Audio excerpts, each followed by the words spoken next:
Good evening. Good evening. This is Senior Suraj Singh speaking from Bharat, India on this day of October 12, 2020 regarding concrete specifications QCS 2014 that are concrete specification, a technology that every engineer should deal with.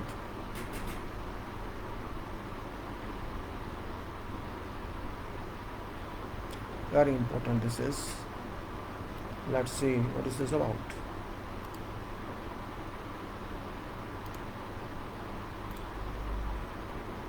We talked yesterday and before yesterday about various pages of concrete specification.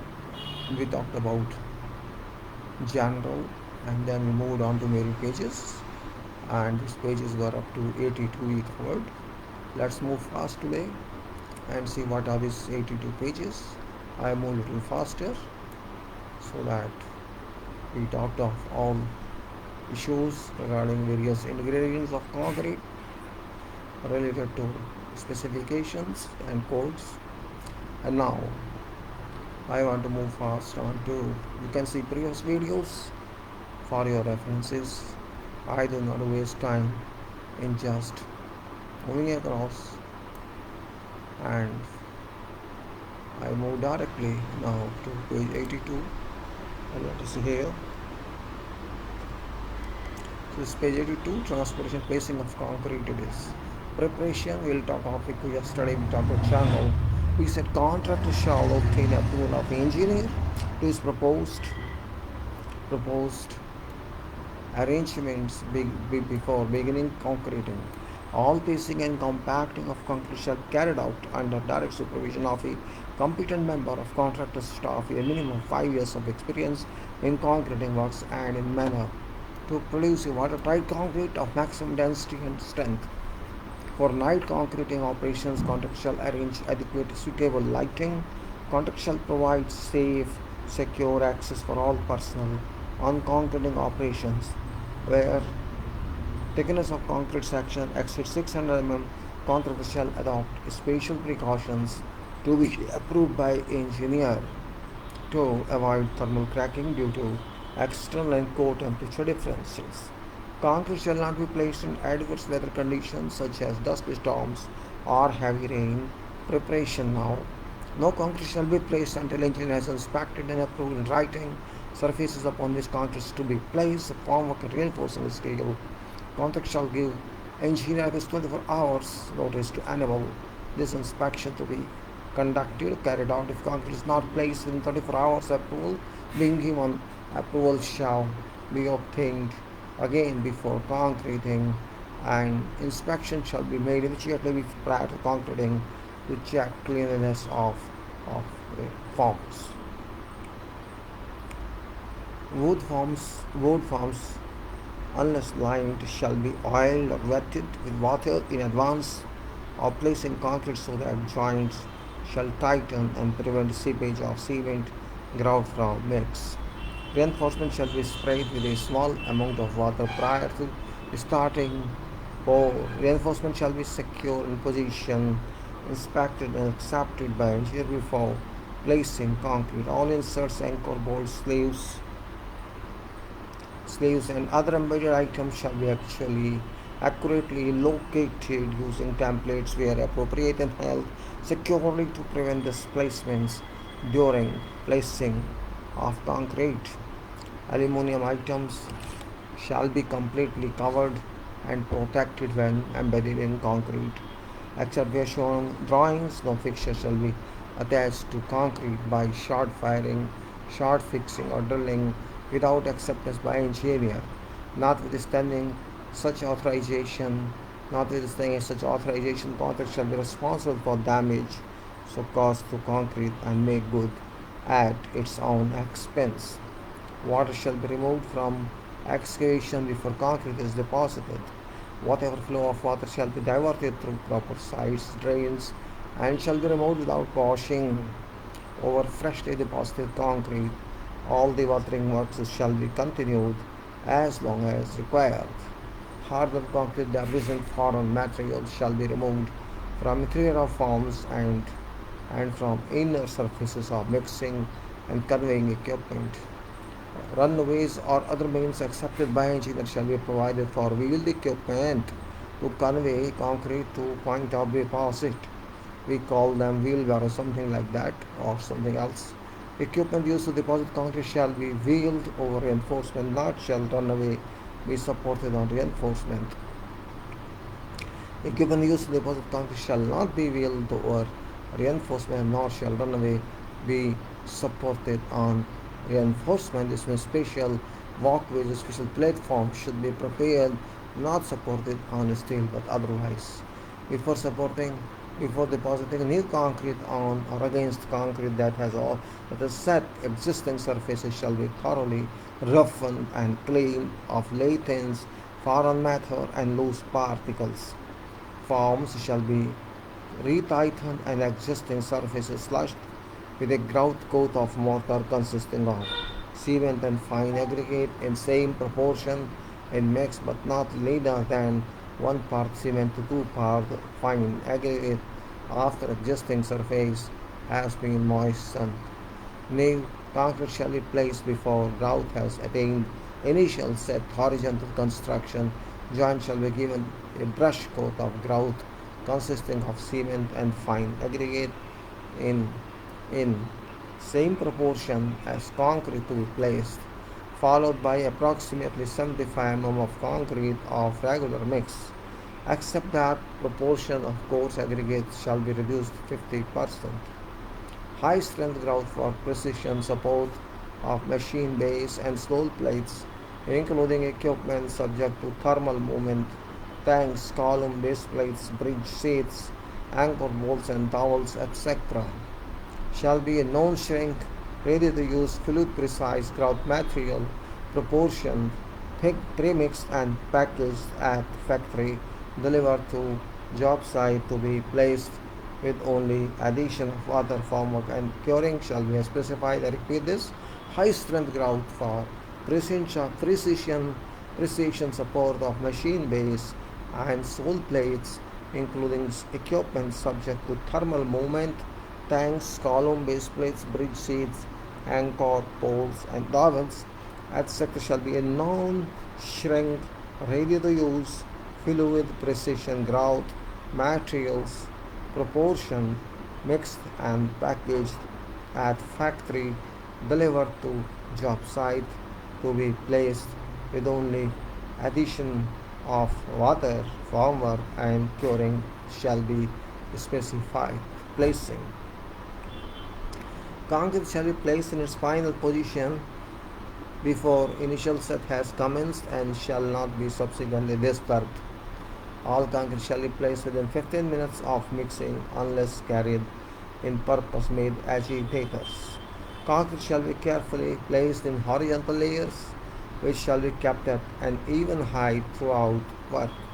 Depth of layers and time between placement of layers shall be such that each layer can be properly merged into preceding layer before initial set takes effect of place. Depth of layer shall be determined from type of plant contractor proposes to use. Concrete shall be allowed to slide or flow down sloping surfaces directly into its final position from skips, down pipes or other placing machines or devices, or if this is not practical, it should be shoveled into position, care being taken to avoid separation of constituent materials. Concrete placed in horizontal slabs from barrows or other tipping vehicles shall be tipped into face of previously placed concrete.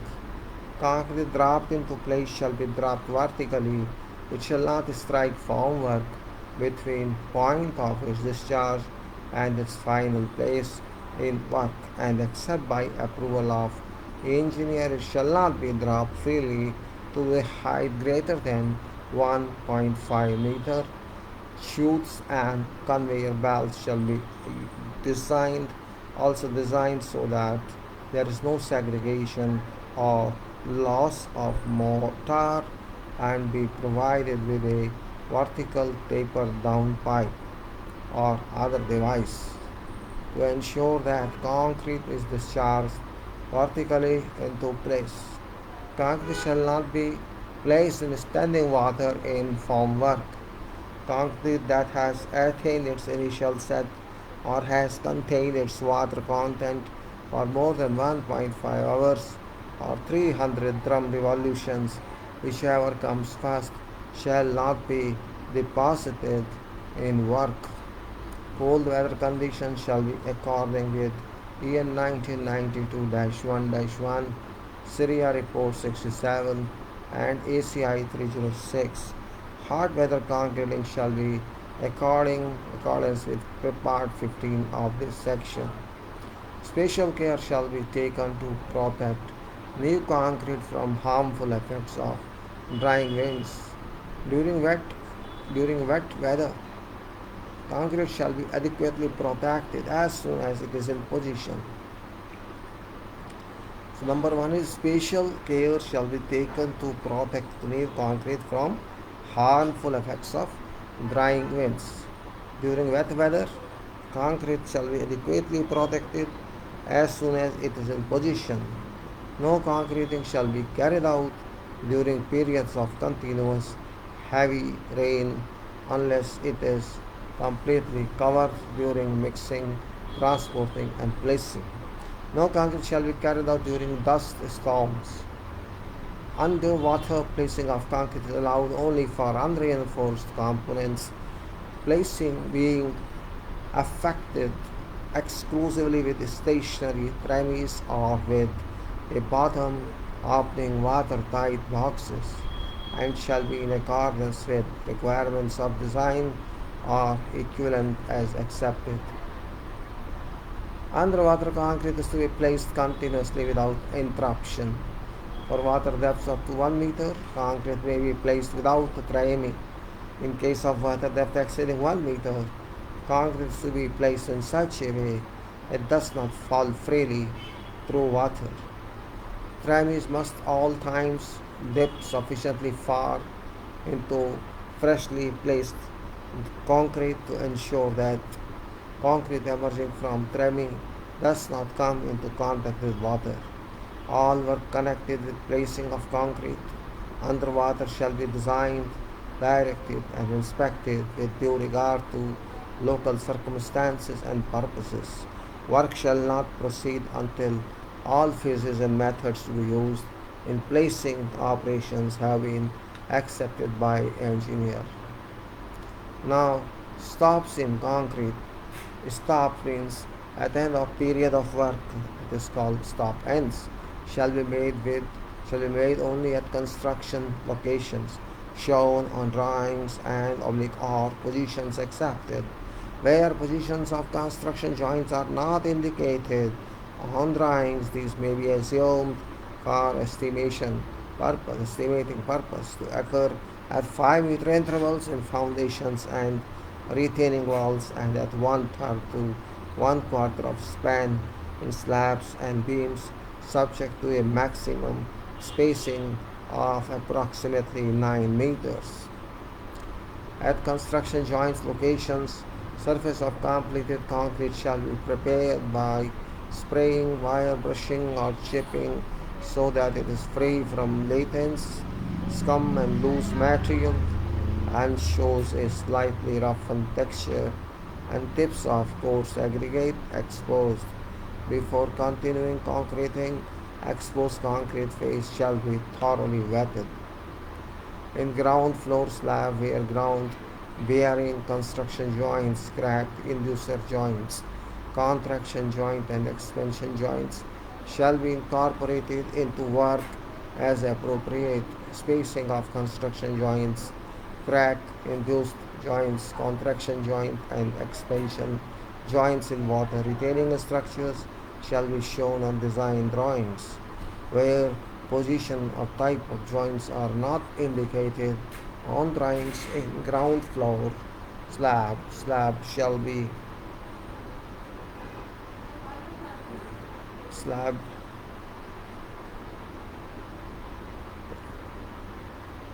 Slab shall be cast in strips not more than 4 meters wide in alternating sequences across width of building. A minimum of 3 days shall elapse between casting of adjacent strips. Within each strip crack in those joints shall be provided at not more than 5 meter spacing, and contraction joints shall be provided at not more than 15 meters spacing. Across width of building, construction joints shall be provided with an adjacent strips where contraction joint at every fourth construction joint. Wherever necessary and as required by engineer, water stops of a type acceptable to engineer shall be embedded in concrete. Water stops should be made of a high quality material which must retain its resilience through service life of structure for double function of movement and sealing. Surface of water stop should be carefully rounded to ensure tightness of joint even under heavy water pressure. To ensure a good tightness with or without movement of joints, water stops should be provided with anchor paths. Cross section of water stops should be determined in accordance with presumed maximum water pressure and joint movements. Complete works of fixed and welded connections must be carried out strictly in accordance with manufacturer's instruction. Engineer's acceptance shall be obtained by contractor prior to start of work on casting sequence and layout of joints. Water stops shall be carefully maintained in position prior to concreting on accurately profiled stop boards to create rigid conditions. Type of water bar to be used shall suit joint and purpose according to water bar. Manufacturer's recommendation. Compaction. Concrete shall be thoroughly compacted by vibration during operation of placing and thoroughly worked around reinforcement around embedded fixtures and into corners of formwork to form a solid mass free from voids. When vibrators are used to compact concrete, vibration shall be applied continuously during placing of each batch of concrete until expulsion of air has practically ceased, and in a manner that does not promote segregation of constituents of concrete. Immersion type vibrators shall be capable of producing not less than 10,000 cycles per minute, and external vibrators not less than 3,000 cycles per minute. A sufficient number of vibrators in serviceable condition shall be on site to ensure that spare equipment is always available in event of breakdown. Immersion type vibrators shall be inserted into uncompacted concrete vertically and at regular intervals. Where uncompacted concrete is in a layer above freshly compacted concrete, vibrators shall penetrate vertically for about 100 mm into previous layer. Vibrators shall not come into contact with reinforcement or formwork. They shall be drawn back slowly from massive concrete so as to leave no voids. Internal type vibrators shall not be placed in concrete in a random or haphazard manner, nor shall concrete be moved from one part of work to another by means of vibrators. Operators shall be trained in use of vibrators. Foremen shall have a minimum of 5 years of experience in supervision of placing concrete. Vibration of concrete shall not be applied by way of reinforcement. Compaction shall commence as soon as there is sufficient concrete to immerse the vibrator and continue during placing operations, so that at no time shall there be a large volume of uncompacted concrete in formwork. Duration of vibration shall be limited to that required to produce satisfactory compaction without causing segregation. Vibration shall no account be continued after water or excess grout has appeared on surface. During placing of all reinforced concrete, a competent steel fixer and a competent carpenter shall be in attendance on each concreting gang. They shall ensure reinforcement embedded fittings and forms are kept in position as work proceeds. Continuity of concrete work. Whenever instructed by engineer, contractor shall carry out work in such a manner that placing of concrete in whatever particular section of structure shall be executed without whatever interruption, whatever whatsoever from beginning to end of operation.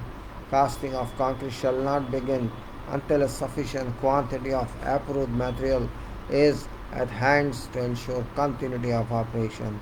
Nor shall work begin until there is sufficient equipment and resort in case of breakdown. Form work. Form work.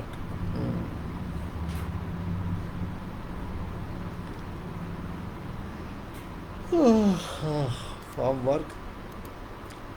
In this, general scope reference submittals, quality assurance, formwork materials, general class of finishing materials, unformed surfaces, surface finish classifications, formwork materials, exposed concrete surface finishes, form ties, coating and accessories, formwork execution, general trial panels, formwork face and contact with concrete, sloping surface, temporary openings, form windows, coordination, conduits, ties and bolt chamfers, cambers, exterior angles, surface retarders, detection of movement during concrete placements, buildings and pipes, work, working platforms, safe access, kickers, cover spacers, water bars, removal of formwork, general stripping of formwork, holes to be filled, repairs of damages concrete surfaces, delivery and storage, tolerances, early loading. Formwork. General. This part includes permanent forms, temporary formwork and false work for structural and architectural cast in place concrete, including form liners, coatings and accessories. Related sections are Part 8 Transportation and Placing of Concrete, Part 10 Curing, Part 17 Structural Precast Concrete, Section 11 Health and Safety, Part 1 Regulatory Document, Part 2 Safety and Accident Prevention Management and Administration System SAMS. SAMS is Safety and Accident Prevention Management Administration System. References. Following standards and other documents are referred to in this part. ACI Committee 117 Standard Tolerances for Concrete Construction and Materials, ACI 11790, American Concrete Institute, Detroit 22 page, ACI Manual of Concrete Practice Part 2 and 5, BS 8500 Concrete, BS 5975 Code of Practice for False Work, BSEN 12812 False Work Performance Requirements and General Design CP3 Chapter Suite 2 1972. EN 1992-1-1 Eurocode to Design of Concrete Structure General Rules and Rules for Buildings GSO EN 2061 Concrete Specification Performance Production Conformity Concrete Society Technical Report number 30. Submittal. Sharp drawing shall include plans and sections giving following minimum information for each level.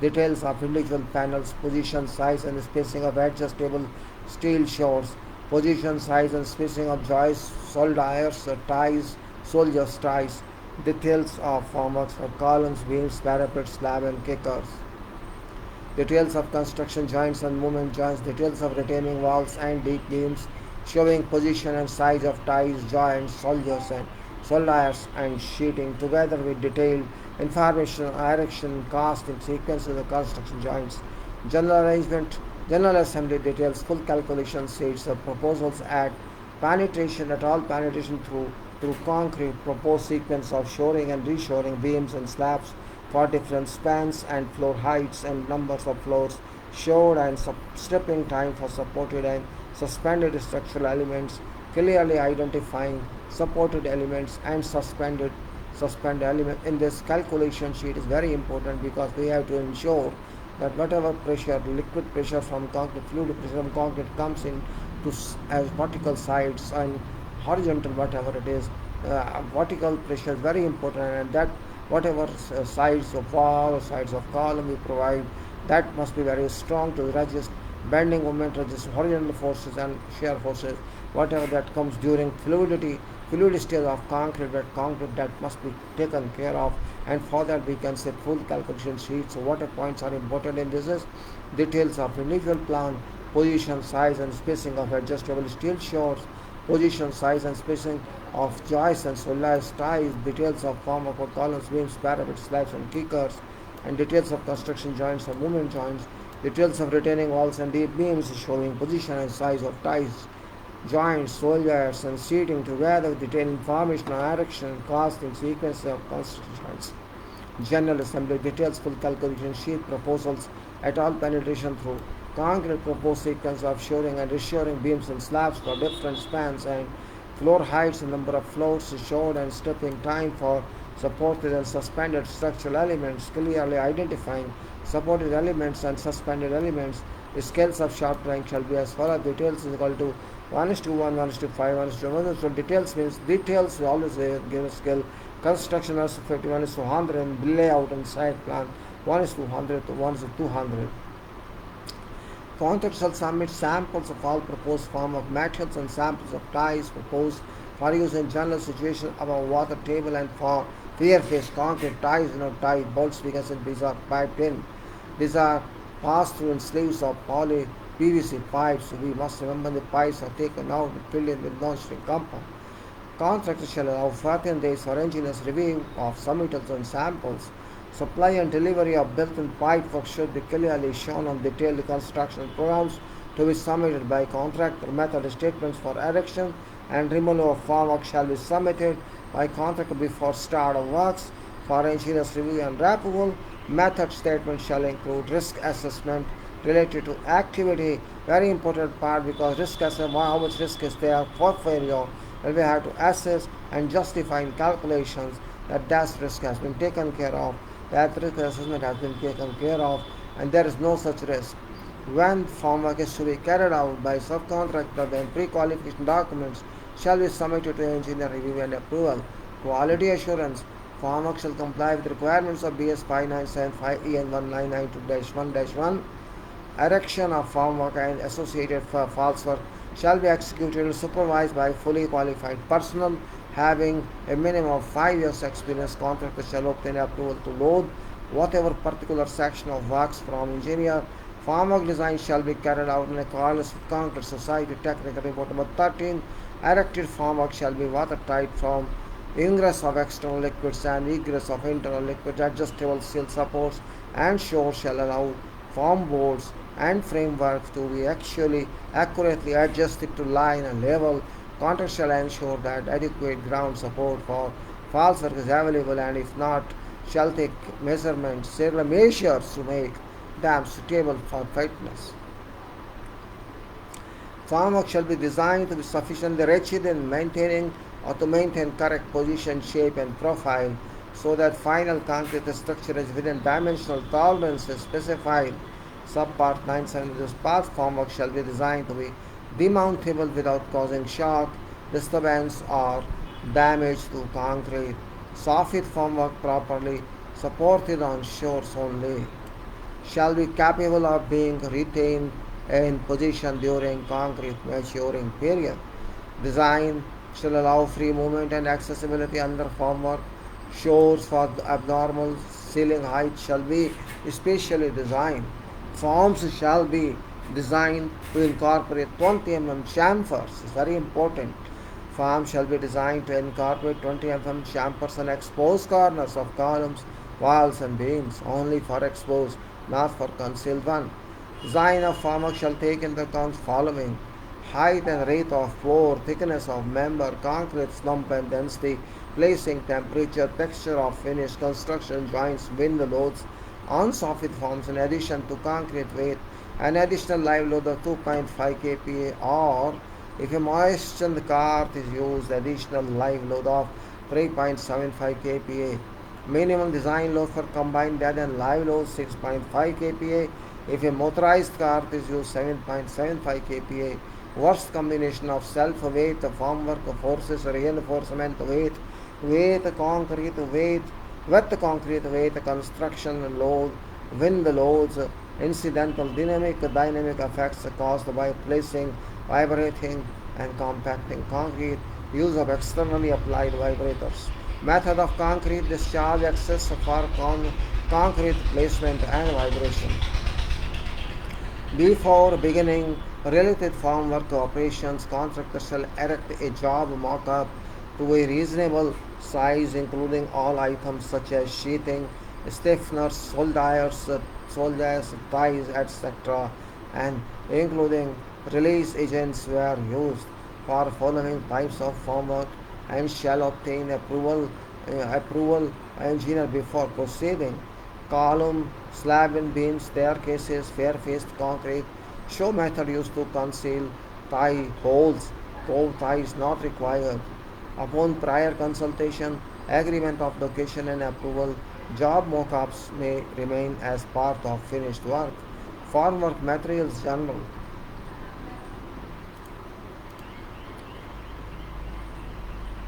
Formwork material general. Now we are going to talk of materials, which is very important point. Formwork shall be wood, metal, or other material acceptable to engineer or for safety. Design of formwork shall be responsibility of contractor. Formwork shall conform the requirements of EN 1992-1-1. Formwork oil and formwork oil and form sealers shall be of quality as acceptable to engineer. Class of finish and materials. Unformed surfaces, where there is no form on that. Unformed surfaces shall be according to following classes. U4 is timber trowel finish. Timber trowel finish is U4.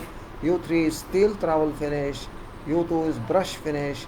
U1 is other finish designated by engineer, such as screeded finish, where floor slab is to receive a screeded finish. Slab shall be laid to slopes and levels shown on drawings, and top surface shall be damped whilst unset to produce a suitable keep surface for receipt of appropriate finishing materials. Floated finish, where a floated finish is required to floor slabs, where a sorry where a floated finish is required to floor slabs, top surface shall be leveled and floated whilst unset to an uniform finish to slopes and levels shown on drawings. Floating shall be done in such a manner as not to bring an excess of mortar to surface. Dust-proof finish. Where concrete surfaces are required to provide a dust-proof finish, these shall be treated with 2 coats of accepted material. Each coat shall be applied with a soft brush on a clean and dry surface in accordance with manufacturer's printed instructions. Non-slip finish. Concrete surfaces described on drawings as having a non-slip finish shall be treated with carborundum dust, evenly sprinkled on whilst concrete is still green, at a rate of 1.25 kilogram per meter square, at rate of 1.5 kilogram per meter square, and lightly troweled in before final finishing. Alternatively, carborundum dust may be incorporated into finish by means of mechanical power float, which we generally call helicopter. Hardened finish. Where a hardened finish is required to floor slabs, these shall be treated with 3 coats of accepted materials. Each coat shall be applied with a soft brush on a clean and dry surface in accordance with manufacturer's printed instruction. Finishing unformed surfaces. Unformed surfaces continues. So finishing unformed surfaces shall be dampened, floated, troweled, or brushed as defined below and shown on drawings. Type T, Type F, Type ST, Type BR. Let us see what are these. Type T, damped surface shall be formed by leveling and damping concrete to produce a uniform, plain, and rigid surface.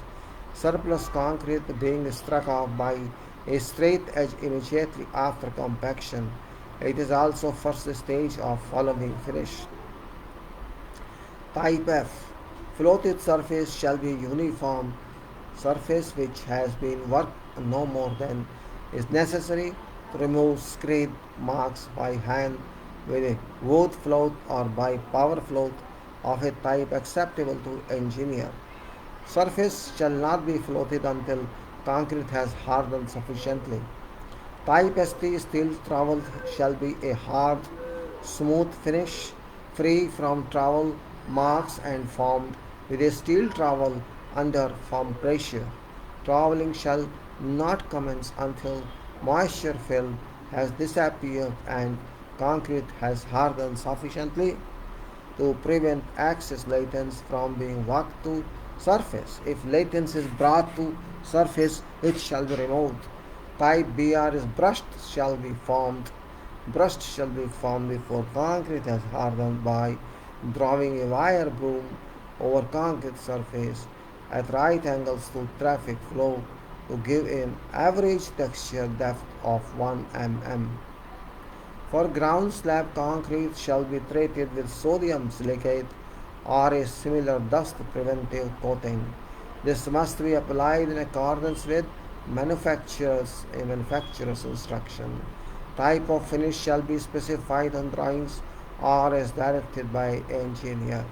Before beginning whatever concrete pour within unformed surfaces, contractor shall obtain confirmation of type of finish required from engineer. Initial finishing of unformed surfaces shall commence immediately after placing and compaction have effected. Suitable access boards or platforms shall be provided to allow access to all parts of unformed surfaces to be finished.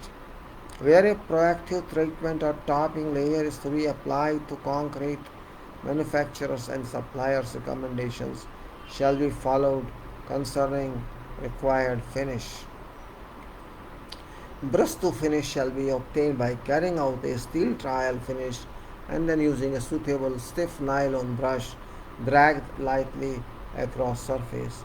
Addition to small quantities of water to finishing trowel will be permitted to aid finishing. Surface finish classification.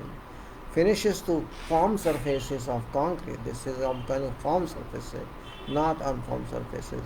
Finishes to formed surfaces of concrete shall be classified as F1, F2, and F3 or such other special finish as may be designated. Where class of finish is not designated, all internal concrete shall be finished to class F3. External concrete below ground shall be finished to class F1. Where surfaces are to be tanked by covering with paint or sheathing, formwork shall be capable of achieving a finish suitable for proposed tanking as directed by engineer. Formwork materials.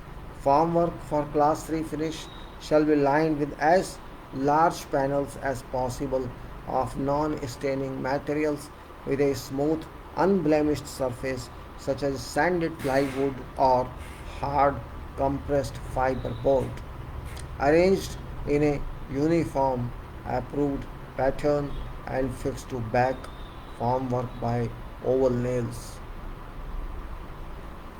Same type of lining shall be used throughout whatever one structure. Unfaced wrought boarding or standard steel panels shall not be permitted. Remember, unfaced wrought boarding or standard steel panel shall not be permitted. Formwork for class 2 finish shall be faced with wrought tongued and grooved board or plywood arranged in a uniform approved pattern, free from defects likely to detract from appearance of surface. Formwork for class F1 finish shall be constructed of timber or of whatever suitable materials which prevent loss of grout when concrete is vibrated. Exposed concrete surface finishes. Exposed concrete surfaces shall have a Class F3 finish. Care shall be taken to ensure that finish to exposed concrete on external and internal surfaces are of highest quality to produce a smooth concrete surface of uniform texture and appearance without visible imprint of grains, stoppings, or ridges. Resulting concreting shall be free from honeycombing, stains, fins, lippings, nails, and screws marks, raised grains marks, or whatever other imperfections, and shall be of uniform surface, texture, and color. Only very minor surface blemishes caused by entrapped air or water shall be accepted, provided that they do not exceed 0.5% by area of each square meter considered separately, and in addition they shall not be concentrated in a manner such that they are noticeable. Formwork to wetted surface of water retaining structure shall be class F3. All exposed concrete corners and edges shall have 20 mm by 20 mm chamfer. This 20 mm by 20 mm is triangular. This is not rectangular. Means 20 base and 20 height and hypotenuse. This is exposed concrete column of vertical and horizontal both. If beam is exposed corner shall be 20 by 20 chamfer. If column is exposed, that corner shall be 20 by 20 chamfer. Where there is no exposure, chamfer shall not be used. Generally we call it fillet. Fillet is 20 by 20. Grooves in exposed concrete shall be formed by attaching taper lined timber batons accurately aligned to face of formwork. Form ties. Form ties shall conform to following requirements. Factory fabricated. This is form ties we are talking.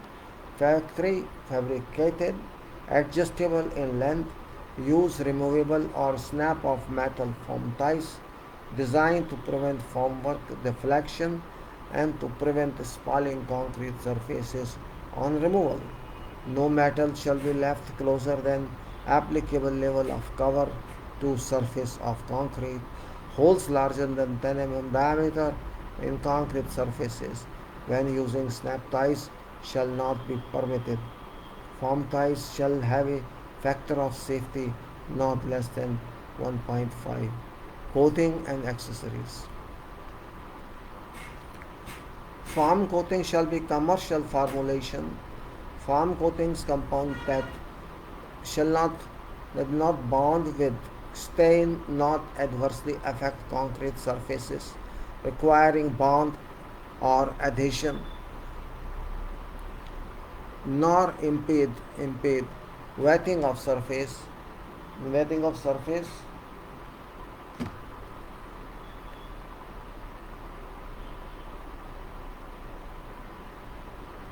Wetting of surface to be cured shall be used. Use of foam coating shall be strictly in accordance with manufacturer's instruction.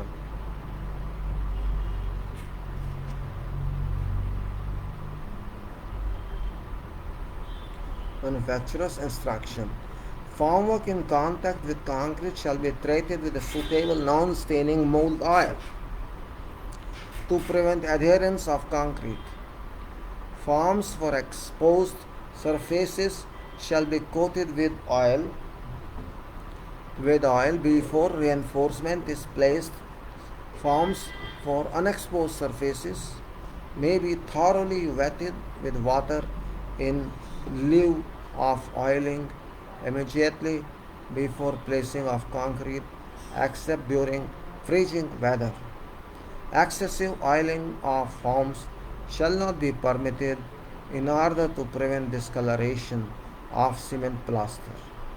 Where concrete surface is to be painted, formwork oil must not affect bond between concrete and paint. Care shall be taken to prevent oil from coming in contact with reinforcement or with concrete at construction joints.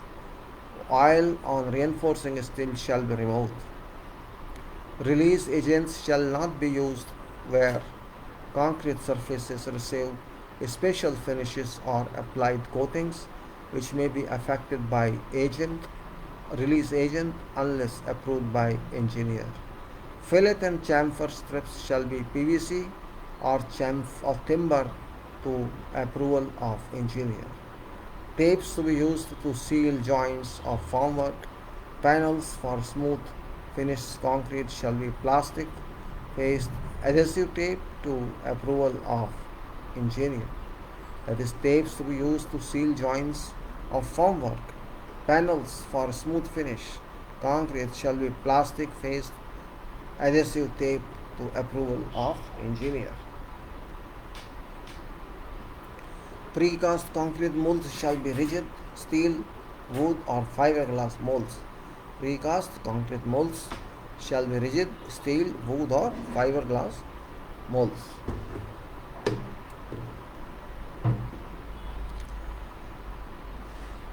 Flashing reglex shall be galvanized steel of longest possible length. Now formwork execution, that's most important item.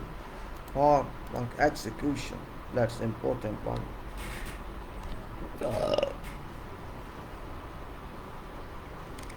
Formwork execution.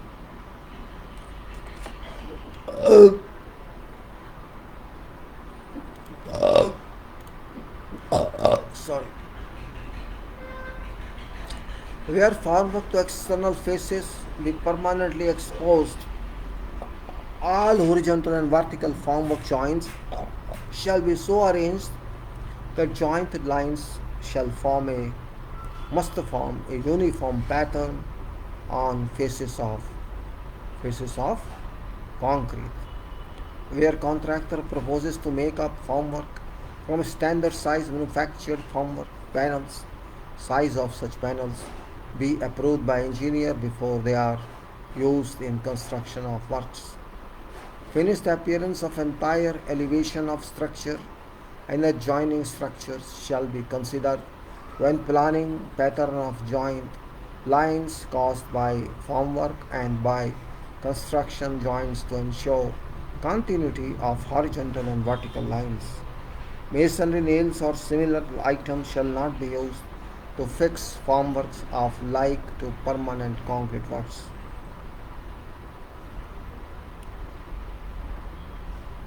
Trial panels. Trial panels shall comprise surfaces that have unformed surfaces and formed surfaces F1, F2 and F3. Concrete cast from job mock-up shall be used to assess acceptability of contractor's workmanship for finishing.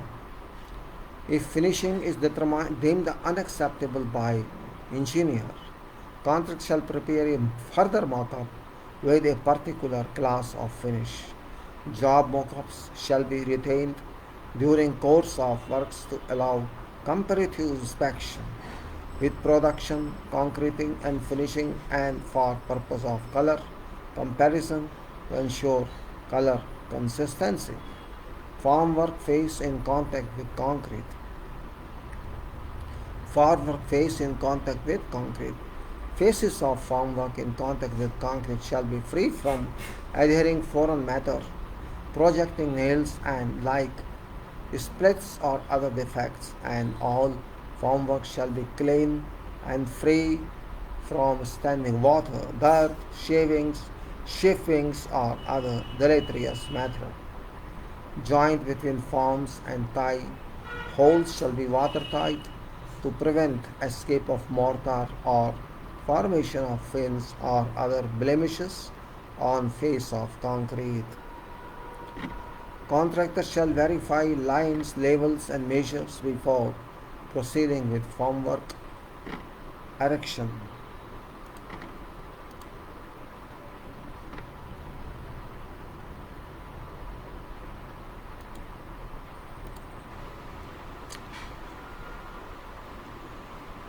Formwork surface shall be made clean and free from whatever foreign and deleterious matter prior to start of concrete pour.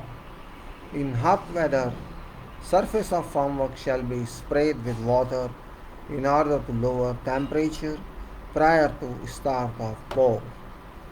Sloping surface.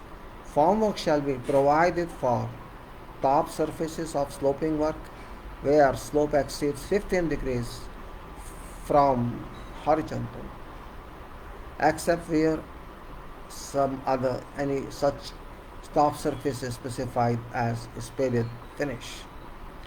Formwork shall be anchored to enable concrete to be properly compacted and to prevent flotation. Care shall be taken to prevent air being trapped under sloping formwork. Temporary openings. Contractor shall provide temporary openings for inspection of inside of formwork and for removal of water used for washing down. Openings shall be formed as to be easily closed before placing concrete. Temporary openings shall be avoided in case of fair faced concrete. ऊपर होगा ये ले जा ये रखी बड़ी देर से ऊपर क्या होगा ना अभी तो यहीं था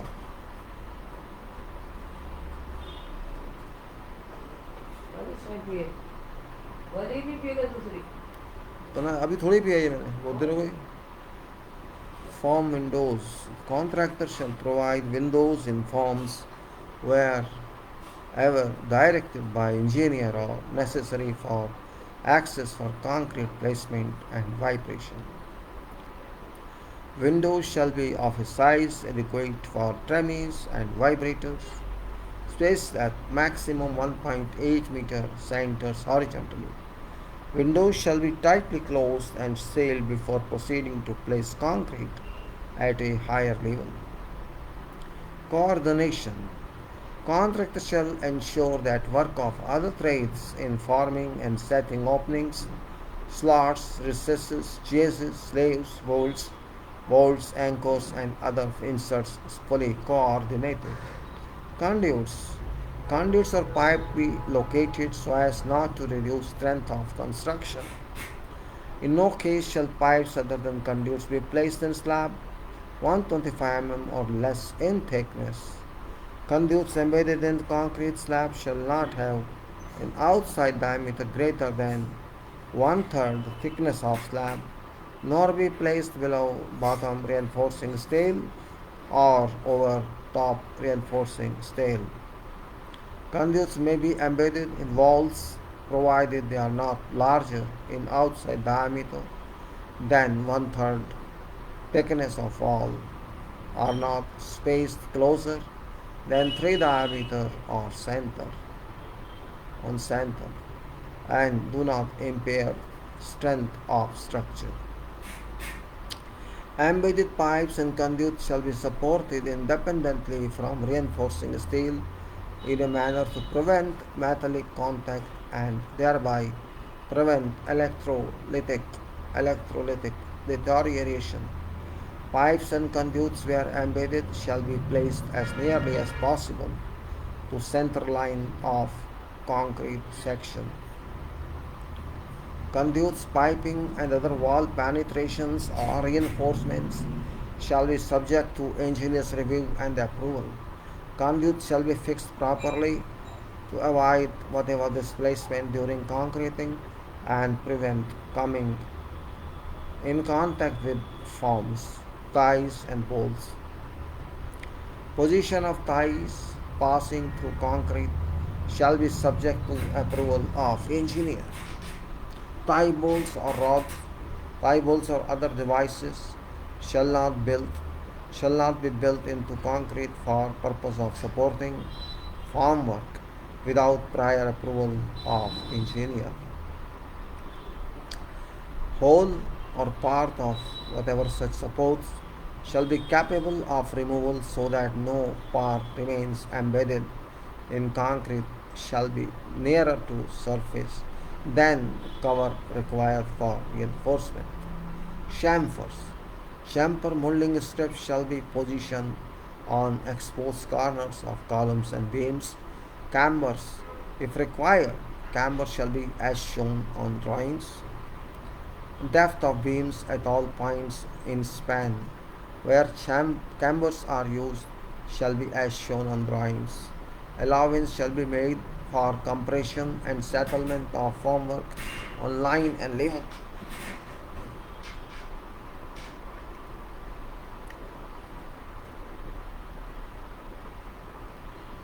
Exterior angles. All exterior angles to concrete exposed to review incomplete the structure shall be cast to true angles evenly throughout length. Care shall be taken to ensure that no waviness occurs along angle and that no spalling occurs to concrete on removal of formwork. Surface retarders. कोई है पानी थोड़ा देगी यहाँ से? कोई पानी है देने वाला? हाँ है। बीस तो पानी फेंक रहा है। पीने का ना? हाँ ले। है यहाँ पे खाली यही है। खाली ऑर्डिनरी ला दूँ? ऑर्डिनरी दे दे। गिलास में ना? हाँ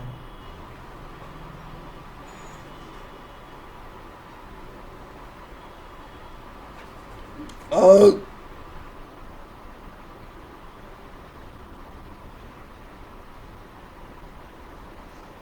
Oh.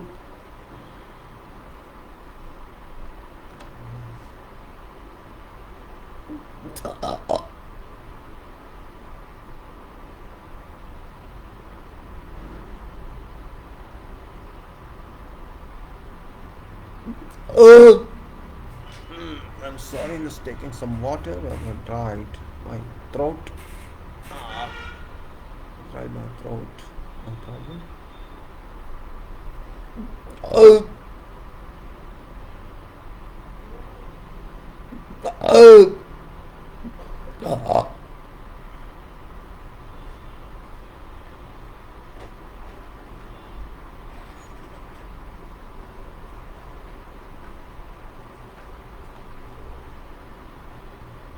उधारी गिलास कप उठा दे। कप है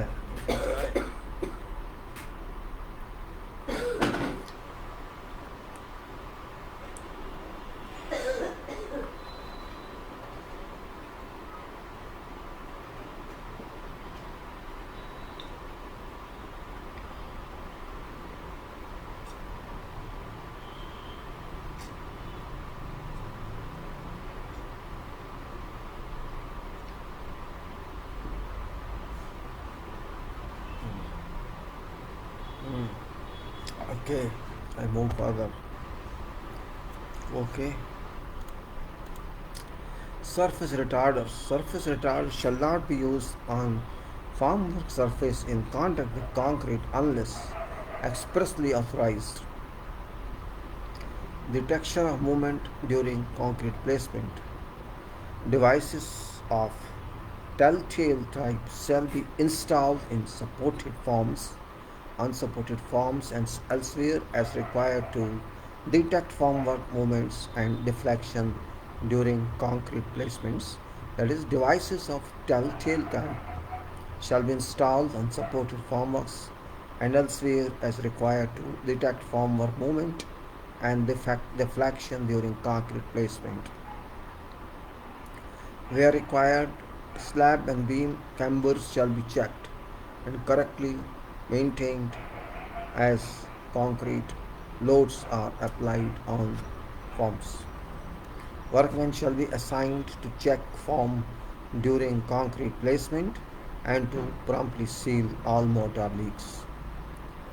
Forms shall be checked during concreting in order to identify whatever displacement and provide corrective action immediately. Building in pipes. Pipes and pipe spatials through concrete walls and floors shall, as far as possible, be positioned and built in during construction. They shall be located exactly in positions shown on drawings and be true to line and level. Contractor shall take particular care to ensure that fully compacted concrete is in contact is in contact with pipe at all points. Where it's not practical to cast pipe and spatials in concrete, box holes shall be formed in shuttering, that's called blockouts. Box shall have 6 or 8 sides depending on pipe diameter and shall be no longer in size then shall give adequate clearance for subsequent positioning and grouting in of pipe. Sides of box holes shall be provided with tapered central annular recess to provide a positive K. Box holes shall be provided with a grout hole and at top of central annular recess. A vent hole. Box holes shall be stripped with main shuttering and concrete surfaces thoroughly cleaned and roughened. When pipe is later fixed, the remaining holes shall be reshuttered and filled with non-shrink epoxy, grout or non-shrink concrete. In case of water retaining structures, contractor shall ensure that measures adopted shall provide a finished joint which is resistant against and free from leakage. Working platform. Safe working platform shall be provided according to Section 11, Health and Safety. Safe access. Safe access shall be provided for workers, inspectors, and other users according to Section 11, Health and Safety. Kickers. Kickers shall be provided for walls and columns. Kickers shall be watertight in order to prevent whatever grout loss. Cover spacers. Cover spacers shall be used in order to maintain required cover between formwork and reinforcement. Water bars. In case of watertight constructions, water bars or equivalent as approved by engineers shall be used at joints. Removal of formwork. Removal of formwork.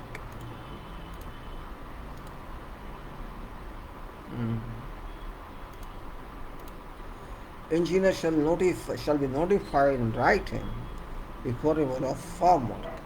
Contractor under no circumstances shall strike formwork until concrete has attained adequate strength to resist damage, in particular to arises and features. Concrete shall be thoroughly wetted as soon as forms are first loosened and shall be kept wet during removal operations and until curing media is applied. A portable water supply with hoses having fine fog spray attachments shall be ready at each removal location before operations are commenced. Forms, forms after removal shall be cleaned and prepared for subsequent use. Stripping of forms, removal of form work. Period of time elapsing between placing of concrete and striking of formwork shall be approved by engineer after consideration of loads likely to be imposed on concrete and shall in whatever case be not less than period shown on table 9.1. We will see how much is that. Stripping of formwork. Time limits listed above doesn't when time limits listed above do not relieve the contractor from successfully crushing test cubes and achieving specified compressive strength results. Notwithstanding foregoing, contractor shall be held responsible for whatever damage arising from removal of formwork before the structure is capable of carrying its own weight and whatever incidental loading. Where finished surface have re-entrant angles, formwork shall be removed as early as possible within time limits set above to avoid shrinkage cracks.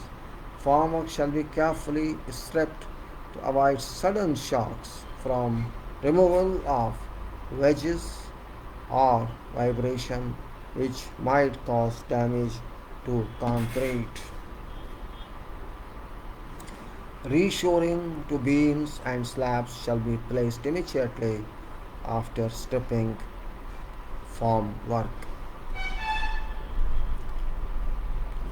Table line 1 stripping time is given here. You can see that type of formwork and minimum period before stripping, times of from concrete placements, beam sides, walls and columns 1 day, soft hit of slabs prop left under 4 days, soft hit of beams, joist and girders, props left under 10 days, props to slabs 11 days, props to beams 15 days. Holes to be filled. Holes formed in concrete surfaces by formwork supports or like shall be filled neatly with non-shrink grout. Contractor shall clean and scarify any hole, whatever hole that is to be filled with non-shrink grout. Repair to damaged concrete surfaces. Where concrete surface has been damaged, contractor shall break out whatever loose, broken or cracked concrete or aggregate. Concrete surroundings holes shall then be thoroughly soaked, after which surface shall be dried so as to leave a small amount of free water on surface. Surface surface shall then be dusted with ordinary Portland cement by means of a small dry brush until whole surface that come into contact with dry pack mortar has been covered and darkened by absorption of free water by cement. Dry cement in holes shall be removed.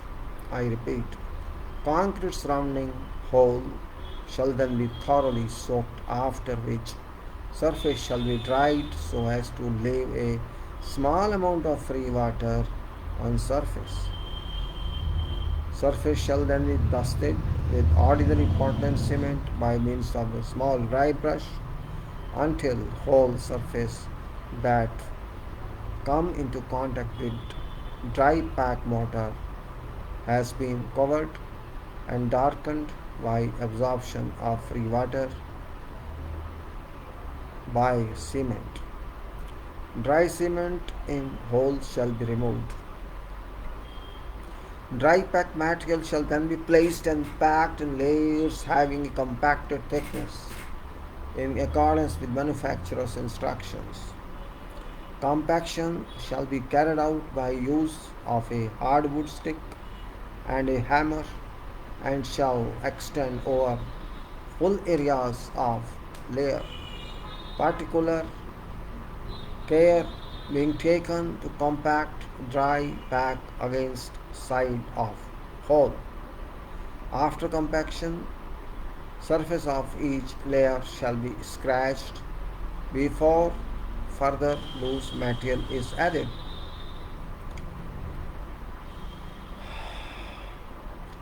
Hole shall not be overfilled and surface shall be finished by laying a hardwood block against dry pack fill and striking block several times. Steel finishing tools shall be not be used and water shall not be added to facilitate finishing.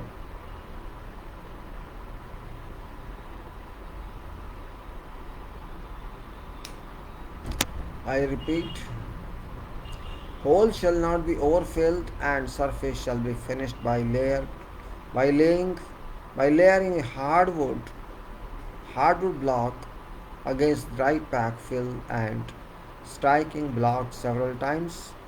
Steel finishing tools shall not be used and water shall not be added to facilitate finishing.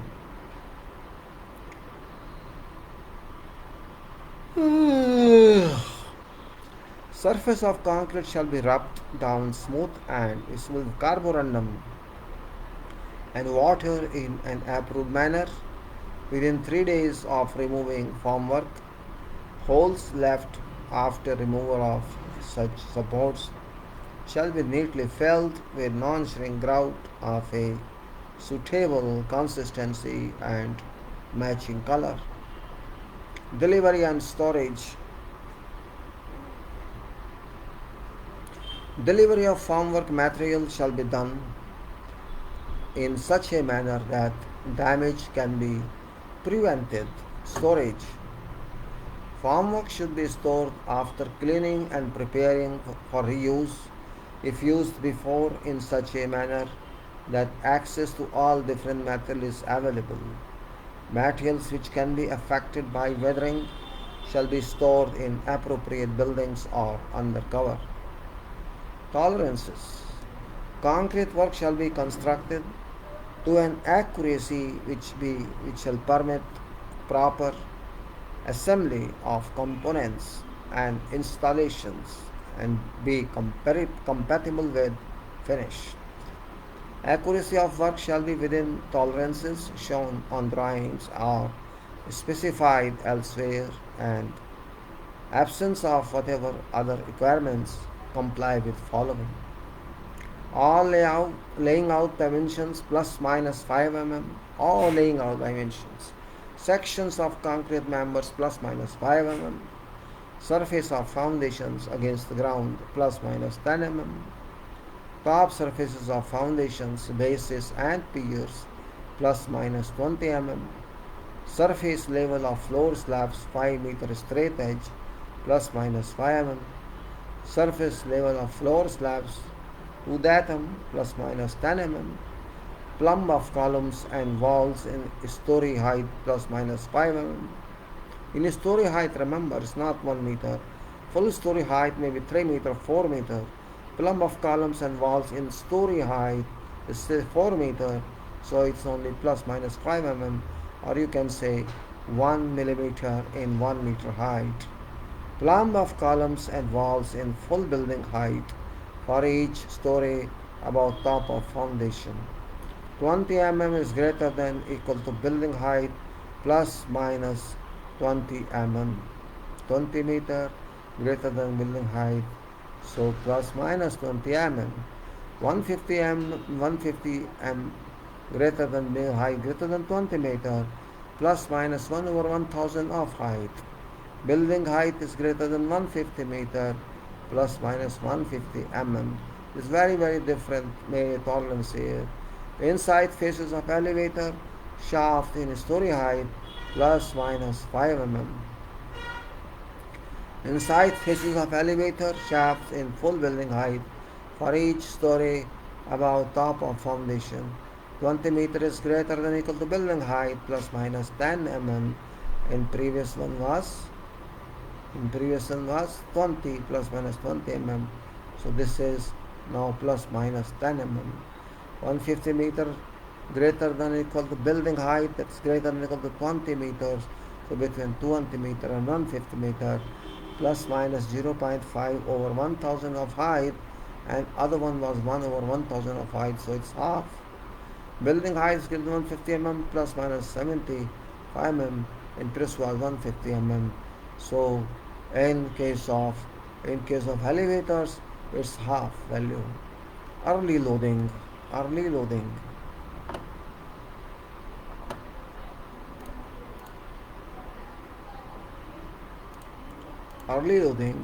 Contractors should note that loading from false work and wet concrete during construction of a floor shall not exceed permissible loading on floor immediately below. Consequently, two of floors immediately below one being constructed shall need be used to share loading. While propping through two floors, contractors shall ensure that props beneath floor last constructed are released over its full extent as soon as concrete has achieved sufficient strength to support itself plus superimposed loading, but not sooner than periods given in table 9.1. Props shall then be retightened so that these may be used to share construction loadings from floor above. Notwithstanding requirements of this section for removal times of formwork, following provisions shall apply to early loading of concrete. Concrete shall at no time be subject to loading, including its own weight, which induce a compressive stress in excess of 0.33 of actual compressive strength of concrete at time of loading, or 0.33 of specified 28 base characteristic strength, whichever is lower. For purpose of this clause, assessment of strength of concrete and stress produced by loads shall be subject to agreement of engineer.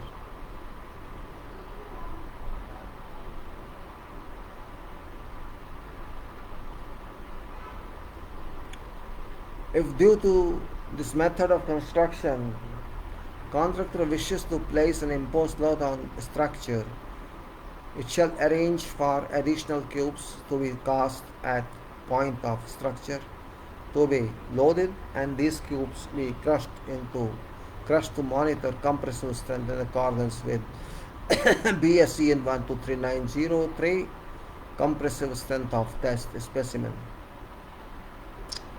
Contractor shall submit calculations showing stresses induced by whatever proposed temporary loads to be placed on structure. No superstructure loads shall be placed upon finished piers or abutments until engineer has given approval in writing, and in no case shall whatever load be placed until curing period is complete. Deck slabs of bridges shall only be open to traffic or construction equipment and plant when authorized by engineer, and in no case until curing period is complete. Now curing. Curing, which is very important part of concrete.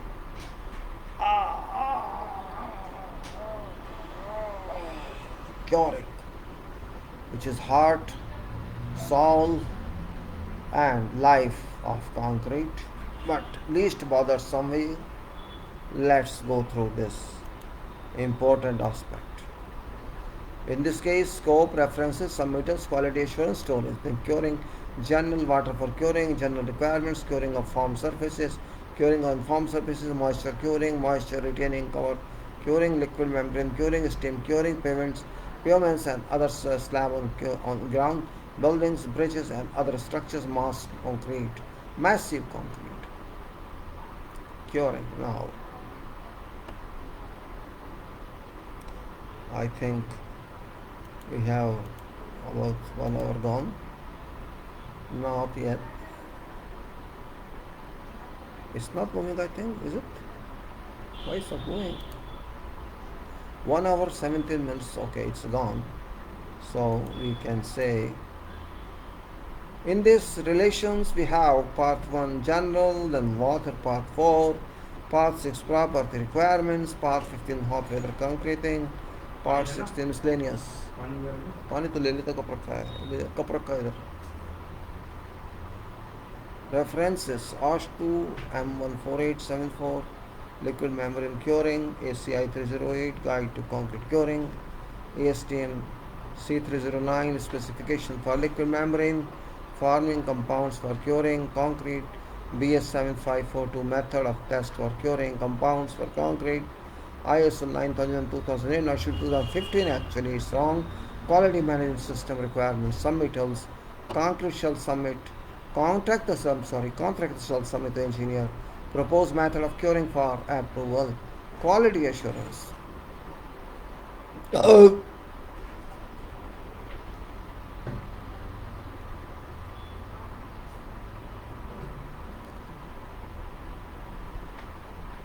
Contractor shall submit to engineer for approval details of proposed curing media. Details shall include chemical test for product in accordance with BS 754, and details of quality assurance procedures including ISO 9001 certificates if held. Storage. Chemical curing compounds shall be stored in accordance with manufacturer's recommendations. Curing. General contract shall ensure that curing is provided for 24 hours per day, including holidays and that All related necessary plant and labor resources are also available. Special attention shall be given to curing of vertical and overhanging surfaces to ensure satisfactory curing. Contractor shall adopt curing measures that preclude possibility of thermal shock to concrete during curing. This may be achieved by ensuring that temperature of water used for curing does not differ from that of concrete by more than 15 degrees Celsius. Very important point.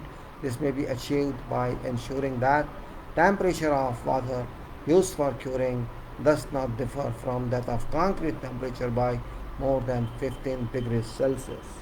Not more than 15, remember. It's very important point. Curing shall continue for the 7 days and until it attains as in place compressive strength of concrete of at least 70% of specified compressive or flexural strength, whichever period is longer. Curing shall not stop unless otherwise approved by engineer. When low water cement ratio is used, concrete shall be preferably cured by water. Water for curing.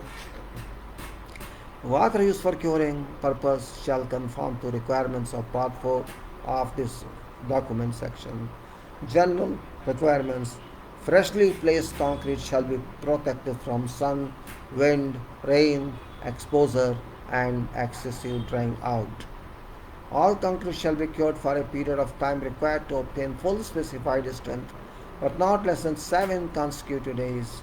Method of curing shall be by water for first 7 days and by water or membrane until concrete has reached full specified strength. Mixtures with a low to zero bleeding rate or in case of aggressively evaporative environments or both, curing shall start at early whatever time between placement and final finishing of concrete. Curing shall be by reducing moisture loss from surface using fogging system and use of evaporation reducers such as monomolecular water curing compound. Monomolecular water curing compound. What we say? Curing shall be reducing moisture loss from surface using fogging systems and use of evaporation reducers such as monomolecular water curing compound.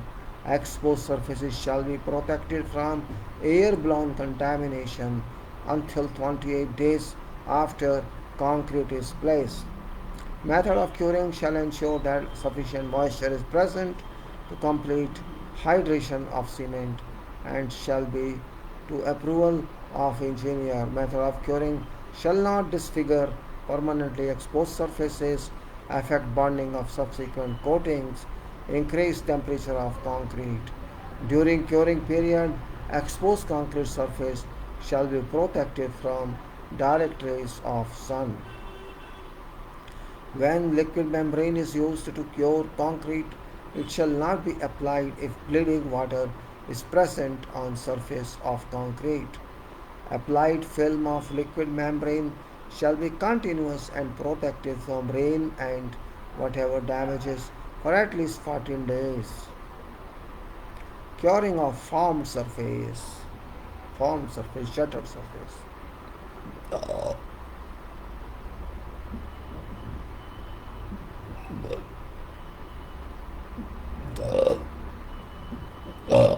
Sorry. Formed surfaces including underside of beams, girders, supported slabs,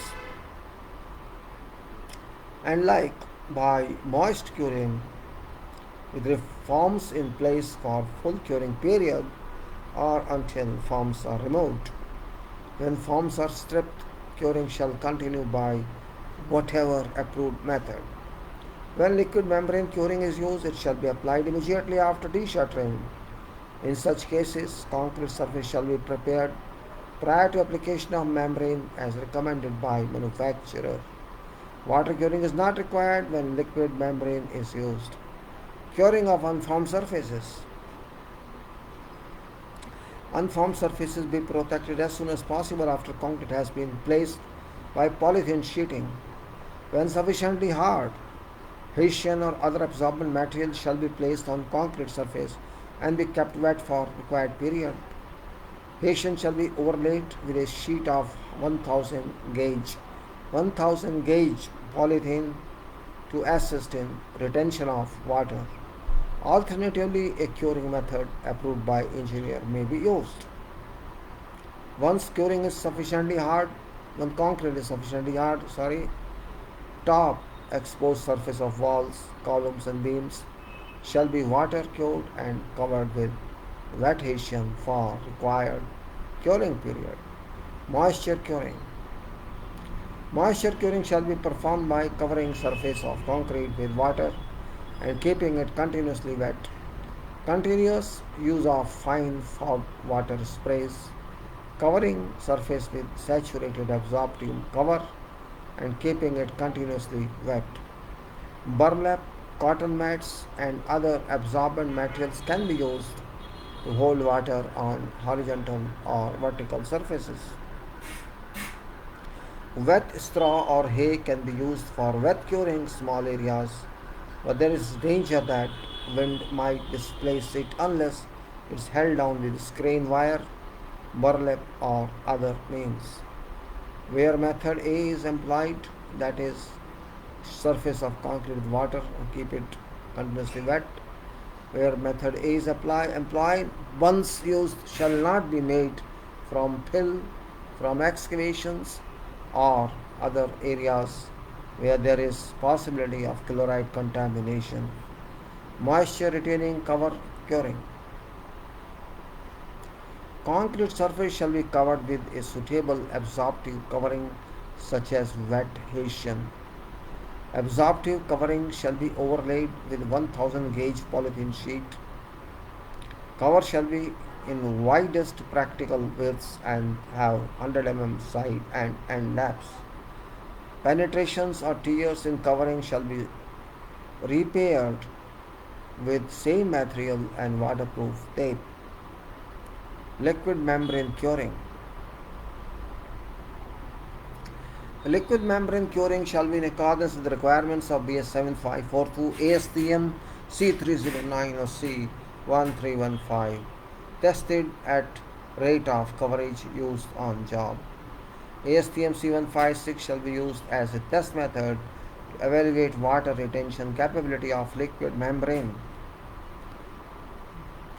Forming compounds. ASTM C1151 provides an alternative laboratory test for determining efficiency of liquid membrane forming compounds.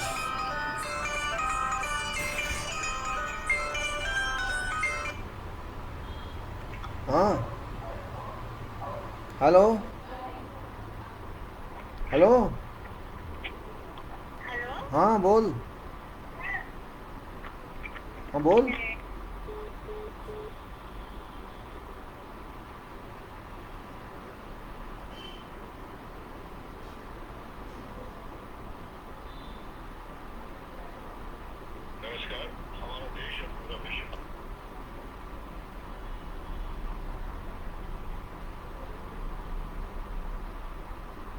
ASTM 156 shall be used as test method to evaluate water retention capability of liquid membrane forming compounds. ASTM C1151. हाँ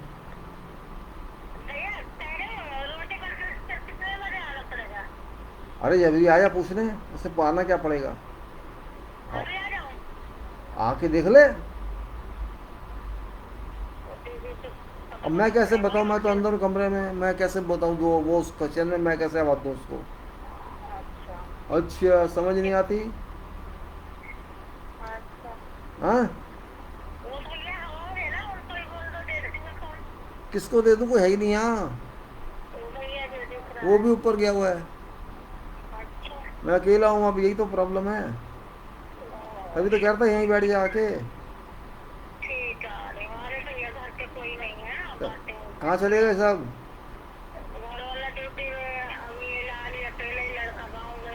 आ जा आके चाय P ले फिर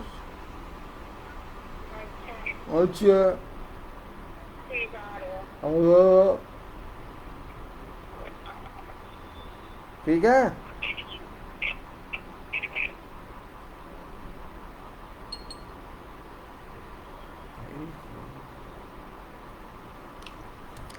STM C156 shall be used as a test method to evaluate water retention capability of liquid membrane forming compounds. STM C151 provides an alternative laboratory test for determining efficiency of liquid membrane forming compounds.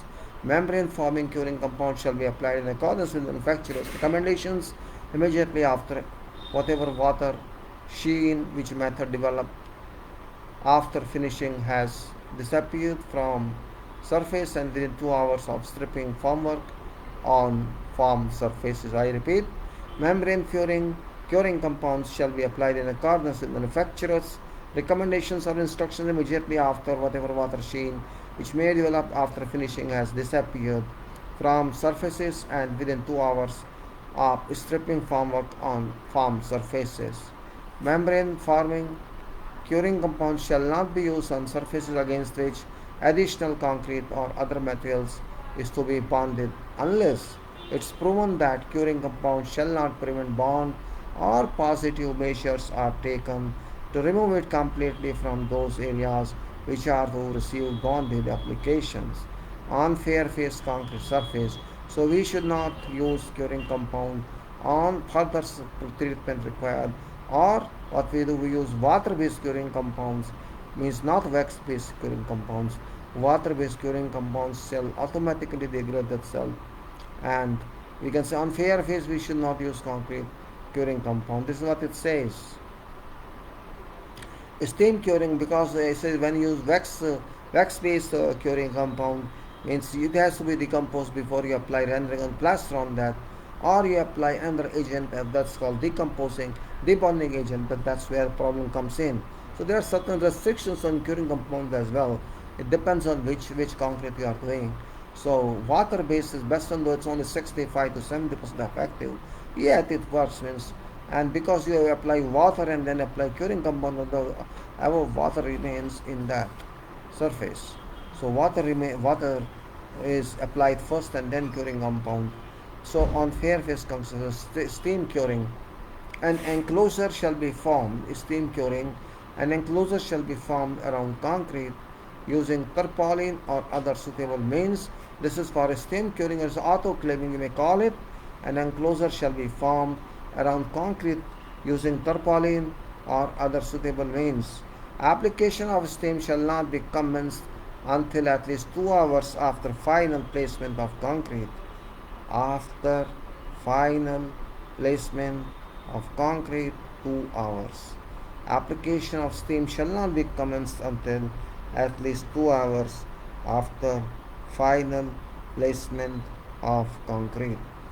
Steam shall be applied at the temperature between 65 and 80 degrees.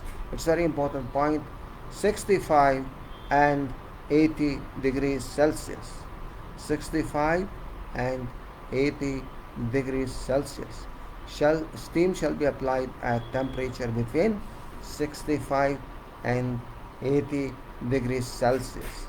Excessive rate of heating and cooling shall be prevented during steam curing, and temperatures in enclosure shall not be allowed to increase or decrease by more than 22 degrees per hour. Remember, 22 degrees per hour. Maximum steam temperature shall be maintained in enclosure until concrete has reached its specified strength. Pavement and other slab on ground. Curing shall ensure that no plastic shrinkage crack occur. This can be done by protective measures such as sun shields, windbreaks, evaporation reducers, or fog spraying should be initiated immediately to reduce evaporation. Mats used for curing can either be left in place and kept saturated for completion of curing, or can be subsequently replaced by a liquid membrane forming curing compound, plastic sheeting, reinforced paper, straw, or water. Buildings, bridges, and other structures. Additional curing shall be provided after removal of forms. After concrete has hardened and while forms are still in place, on vertical and other form surfaces. Form ties may be loosened when damage to concrete not occur, shall not occur, and water applied to run down inside form to keep concrete wet. Again, after concrete has hardened and while forms are still in place on vertical and other form surfaces, form ties may be loosened when damage to concrete will not occur, shall not occur, or cannot occur, and water applied to run down on inside of form to keep concrete wet. Care shall be taken to prevent the thermal shock and cracks when using water that is significantly cooler than concrete surface. Curing water should not be more than about 11 degrees Celsius cooler than concrete. There is difference is 11 degrees Celsius. Mind it. It's very important point. Care shall be taken to prevent thermal shock and cracks when using water that is significantly cooler than concrete surface. Curing water shall not be should not be more than about 11 degrees Celsius cooler than concrete. Immediately following foam removal, surfaces shall be kept continuously wet by a water spray or water saturated fabric or until membrane forming curing compound is applied. Curing massive concrete. Now we come to main point. Massive concrete.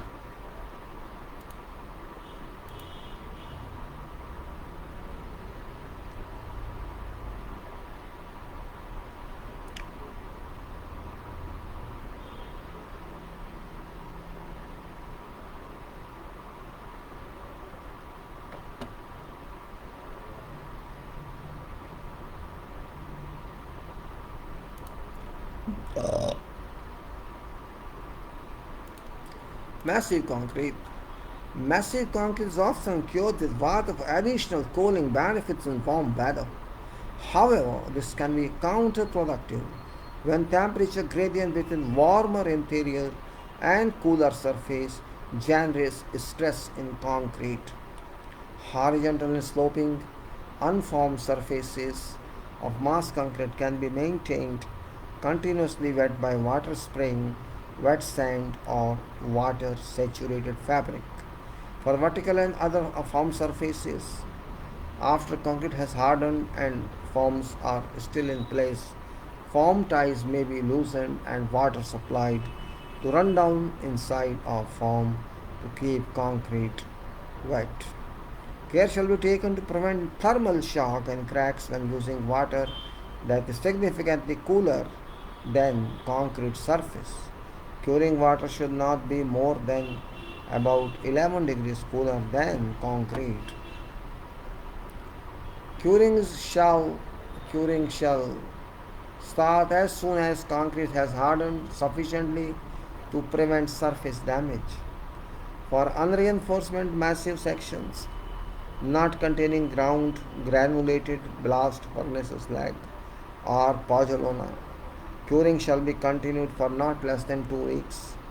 Where ground granulated blast furnace slag or pozzolana is included in concrete, minimum time for curing shall be not less than 3 weeks. For reinforced mass concrete, curing shall be continuous for a minimum of 7 days or until 70% of specified compressive strength is obtained. If strength is key concrete performance criteria for construction joints, curing shall be continued until resumption of concrete placements or until required curing period is completed. Curing shall not stop until favorable differential temperature is attained and at approval of engineer. For mass concrete, thermocouples shall be used to monitor temperature differential of concrete. So this is only limited description of mass concrete. We have already talked about temperature difference between internal and external surfaces, internal volumes, external surfaces of mass concrete, massive concrete.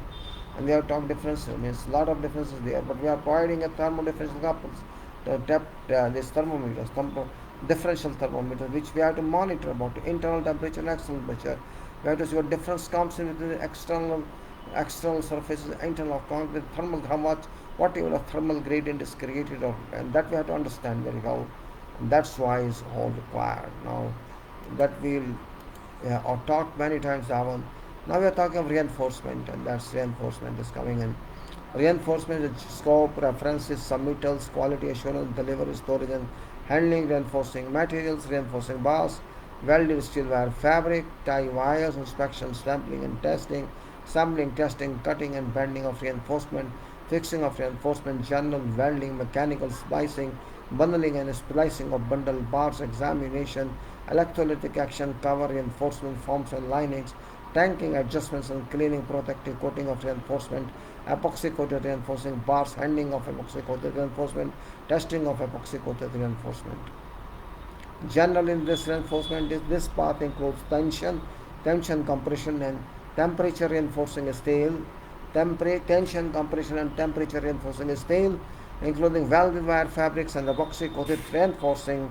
Work includes furnishing, fabrication, and placing of reinforcement for cast in place concrete, including bars, welded wire fabric, ties, and supports. This section includes miscellaneous structural precast concrete. References are ASTM A416, A416M standard specification of steel, strand, uncoated 7 wire for pre-stressed concrete. ASTM 61565M standard specification for the formed and plain carbon steel bars for concrete reinforcement. ASTM A706 specification for low alloy steel deformed bars for concrete reinforcement.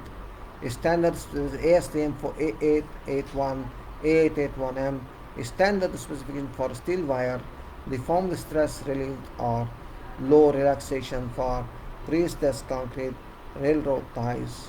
ASTM 882, 882M, standard specification for filled epoxy coated 7 wire press dressing steel strand.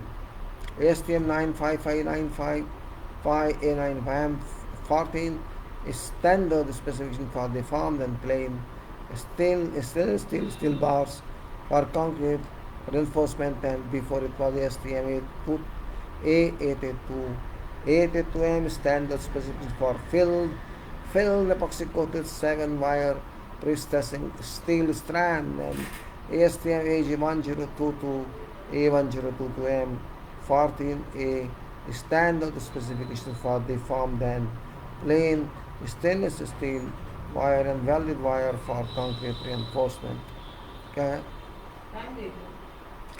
ASTM A1035 A1035M deformed and plain low carbon chromium steel bars for concrete reinforcement.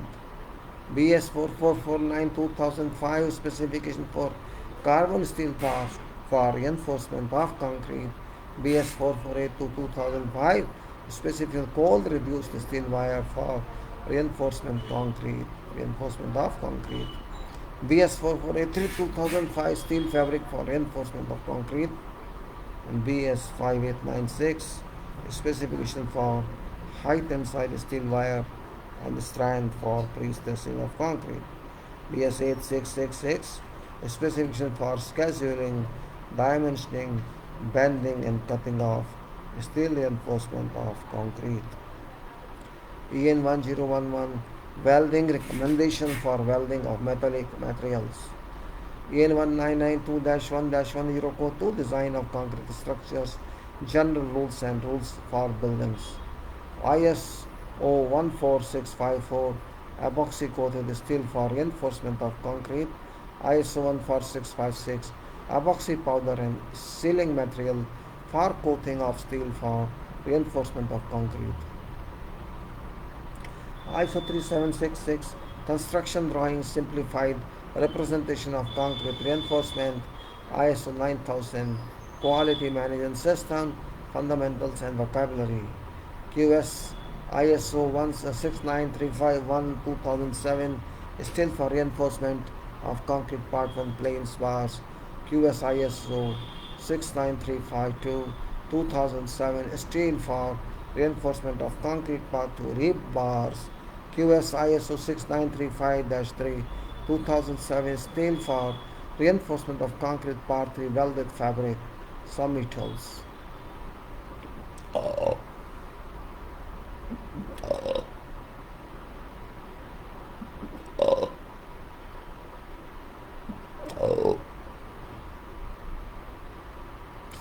Product data including manufacturer specification and installation instructions for proprietary materials and reinforcement accessories shall be provided. Contractor should submit the manufacturer's records of chemicals and physical properties of each batch of billet steel bars and certificate that the respective material furnished meets requirements of our steel reinforcement specified.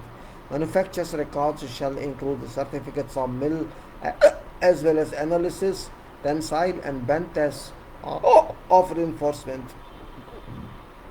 3 copies of steel test reports shall be furnished with each consignment of steel reinforcement. Steel shall be tagged and cross-referenced with mill certificates. Quality assurance. Contractor shall submit to engineer for source approval details of proposed source of supply of reinforcement. The details shall include the chemical and physical tests for past 6 months.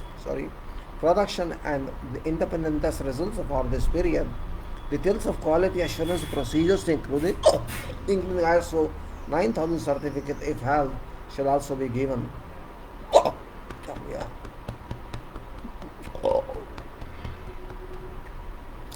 Contractor shall furnish engineer with a certificate of compliance for each shipment of epoxy-coated bars.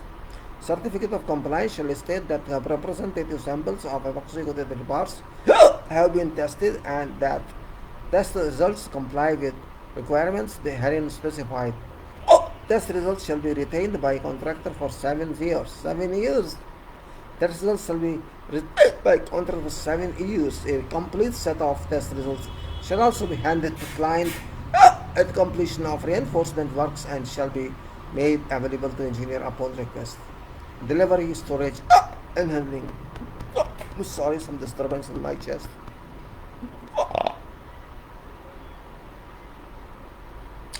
On delivery, bars in each lot shall be legibly tagged by manufacturer. Tag shall show manufacturer's test number and lot number and other applicable data that identify materials with certificate issued for that lot of steel. Fabricator shall furnish 3 copies of certification which show batch number of numbers from which each size of bar in shipment was fabricated. Storage of reinforcement shall be on suitable structures, a minimum of 450 m above ground surface to prevent damage and accumulation of that. Very important, which is not happening. Storage of reinforcement shall be on suitable structures, a minimum of 450 mm above ground surface to prevent damage and accumulation of dirt, rust and other deleterious matter. Storage facilities shall be such as to permit easy access for inspection and identification. Reinforcement bundles shall be clearly tagged with bar schedule and bar mark reference. Reinforcement shall not be roughly handled, dropped from a height, or subjected to shock, loading, or mechanical damage. Steel reinforcement bars shall be kept clean and shall be free from pitting, loose rust, mill scale, oil, grease, earth, paint, or whatever other material which may impair bond between concrete and reinforcement.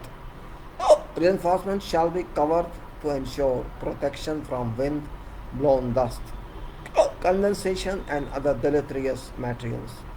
Reinforcing materials, reinforcing bars.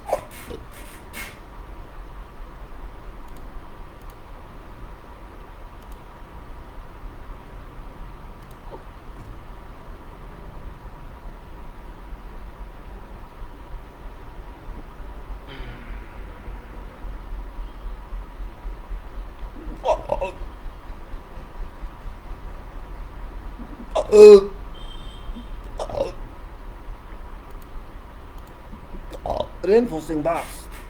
Reinforcement shall be from an acceptable source. All steel reinforcement bars shall comply with requirements of QS ISO 6935 in minimum grade B500MP or BS4449 with minimum grades of BA500MP or ASTM 615, A615, A615M with minimum of 75 520MP or deformed and plain low carbon chromium steel bars for concrete reinforcement. ASTM A1035 oblique A 035M, ASTM 1022 oblique A1022M, 14A standard specification for deformed and plain stainless steel wire and welded wire for concrete reinforcement. ASTM A955M14 standard specification for deformed and plain stainless steel bars for concrete reinforcement. Other types of reinforcement as approved by Qatar per design. Other steel grades of less than PS B500 MPa may be used only for stirrups and secondary reinforcement of diameter of 10 mm or less. If steel bars steel has excessive surface rust, if steel has excessive surface rust, dust or other deleterious material, steel shall be sandblasted. It's a very important point. Sandblasted or grit blasted. Sand for blasting shall not contain materials deleterious to durability of reinforcement or concrete. Dunes and shall not be used for sandblasting of reinforcement. So solution is use sandblasting, otherwise cover it properly.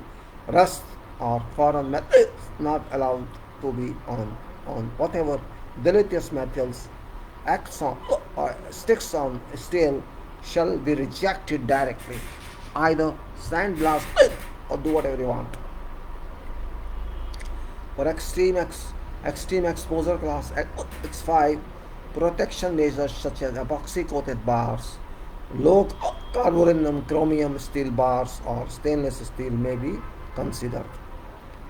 Welded steel wire fabric. It's happening to me.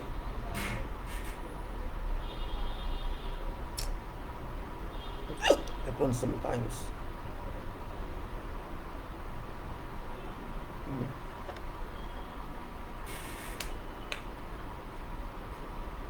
So welded steel wire fabric. Steel fabric reinforcement shall comply with the requirement of QS ISO 6935-3 or BS4483 and be delivered to site in flat mats. Welded intersections shall not be spaced more than 300 mm for plain round bars, 400 mm apart for deformed high steel high bars in direction of calculated stress except when used as strap. Tie wires. Tie wire shall conform to requirements of BS 4482. 1.6 mm black anneal mild steel shall be used for tie wire. 1.6 mm. No wires smaller than size D4 shall be used. Inspection, sampling and testing. Inspection of reinforcing steel and installation thereof be conducted by engineer. Contract shall give 24-hour notice to engineer before closing forms and placing concrete. Engineer may instruct contractor to break out and remove completely all sections of work already constructed under whatever following circumstances. Reinforcing steel sample under test fail to meet specification requirements at whatever time. Engineer considers samples which were presented to him for test were not truly representative. A previously rejected reinforcing steel has been used in works. Sampling. Representative samples of all reinforcing steel proposed for use in works must be submitted by contractor before work is commenced to engineer for written approval. Manufacturer certificates stating clearly for each sample place of manufacture, expected date and size of delivery to site All relevant details of composition, manufacturer strengths, and other quality of steel. Engineer reserves right to sample and inspect in reinforcement steel upon arrival at worksite. Frequency of sampling and method of quality control shall be in accordance with the steel bars manufacturer standard QS ISO 6935 BS4449. Where epoxy coated steel is used, sample of coating material shall be supplied with each batch in an airtight container identified by each batch number. Allow 14 days for engineers review samples. Reinforcement testing. Something wrong with me. I think I've taken normal water. Didn't take hot water. Will take tea better.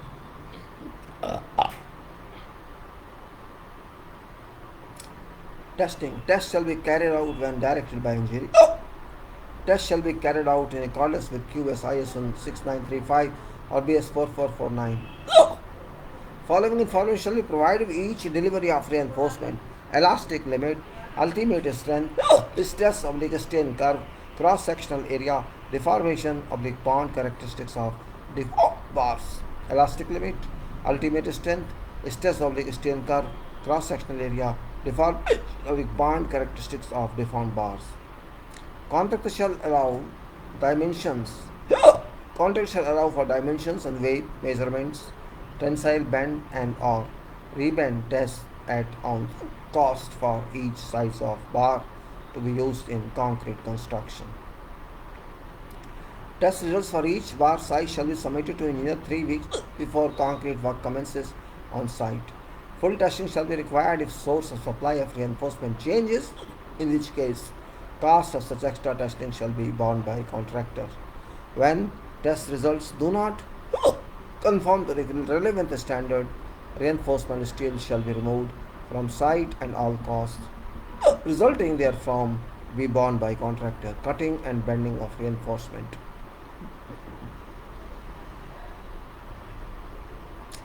Cutting and bending of reinforcement shall be in accordance with ISO 3766 or BS 8666 and shall be done without application of heat. Bend shall have a substantially constant curvature.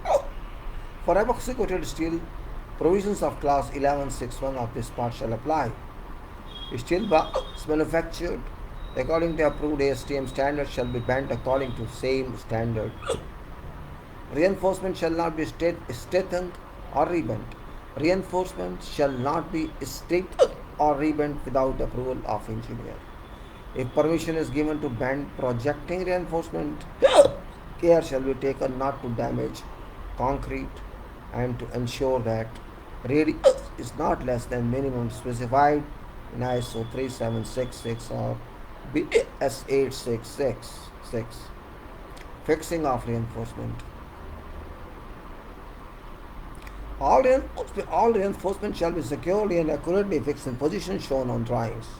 To ensure that reinforcement steel framework as a whole shall retain its shape. Framework shall be supported to retain its correct position in forms during process of placing and consolidating concrete. Ends of all tying wires shall be turned into main body of concrete and not allowed to project towards surface. No part of reinforcement shall be used to support access ways, working platform, or for conducting an electric current. Contractors' specific attention is drawn to following general requirements. Lapped joints shall be as indicated on drawings and or in accordance with requirements of EN 1992-1-1 or PS 8666. Hooks shall be semicircular with a straight length of at least 4 bar diameter for mild steel, 6 bar diameter for high yield steel. Hooks 4D for mild and 6D for high yield welding. Welding shall not be used unless authorized by engineer and recommended by reinforcement manufacturer. Both. Welding shall not be used unless authorized by engineer and recommended by reinforcement manufacturer. Where welding is approved, it shall be executed under controlled conditions. in a factory or workshop. Welding shall not take effect on site without the approval of engineer and unless suitable safeguards and techniques are employed and type of steel employed have required welding properties. Welding, if approved, may be used for fixing crossings or lapping reinforcement in position, fixing bars to other steel members, structure welds involving transfer of loads between reinforcement or between bars and other steel members. Length of run deposited length of run deposited in a single pass shall not exceed 5 times bar diameter. क्या प्रिय बनेगा. Length of run deposited in a single bar shall not exceed 5 times bar diameter. If a longer welded length is required, weld shall be divided into sections with space between runs made not less than 5 times bar diameter.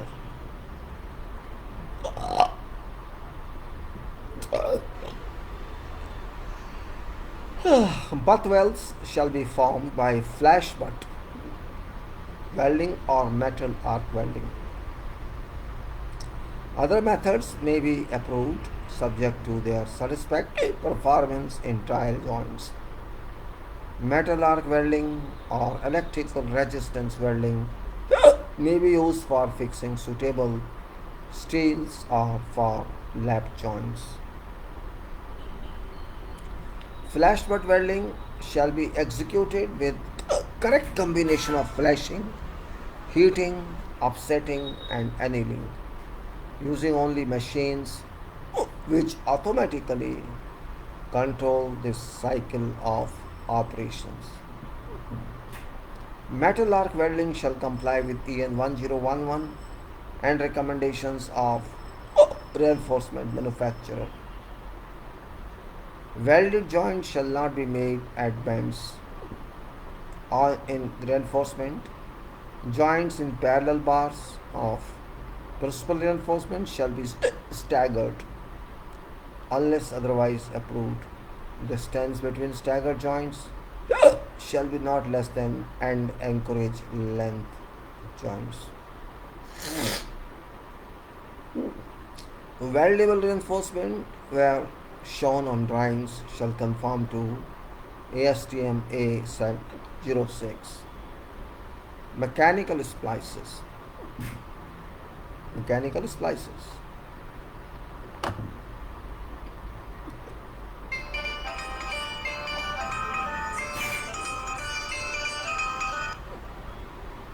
हाँ बंटी,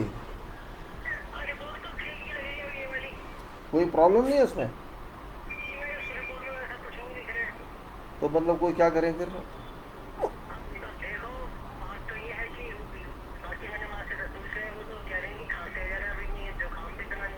हाँ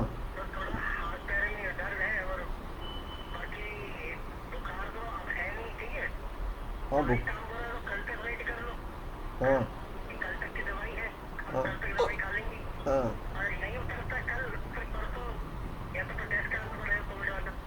कराना ही पड़ेगा. नहीं होता तो क्योंकि मुझे doubt हो रहा है.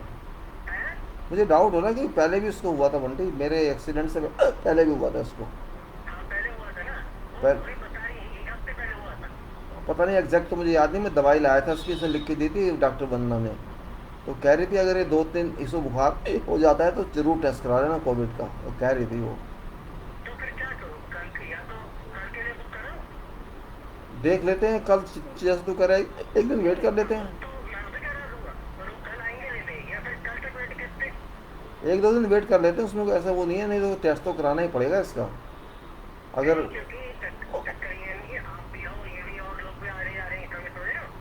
हाँ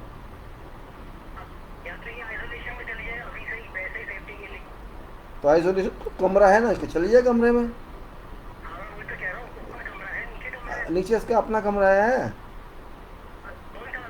जिसमें तू नहाता है. इसी में तो ये लैट्रिन वैट्रिन करती है, नहाती है. मैं तो यहाँ बाई चांस आया हुआ हूँ ना. ये कमरे में यही तो सोती है. तो बंद करेगी ना अंदर से, अंदर से बंद कर लेगी ना, तो बंद ही करेगी और क्या करेगी आइसोलेशन। अब तू बात कर ले उससे, वो सुनेगी थोड़ी मेरी।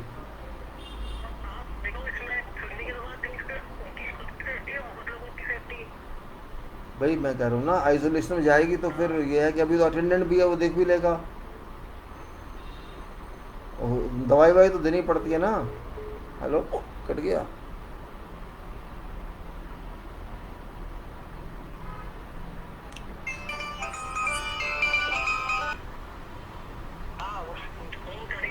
हाँ हाँ।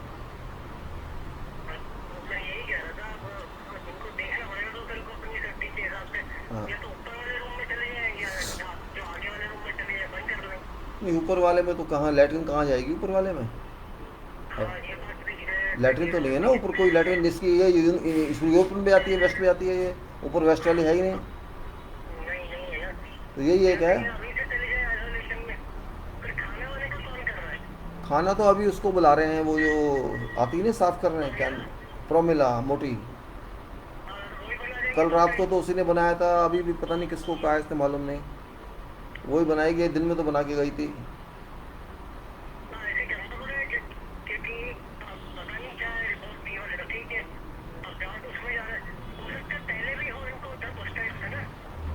यार ऐसा है ना, इसको उस टाइम जुकाम भी था, इसको चेस्ट में भी पेन था, तो उसने दवाई लिख के दे दी थी वंदना ने। तो वो दवाई में इससे ले आया था, ये पवन वाला जो है।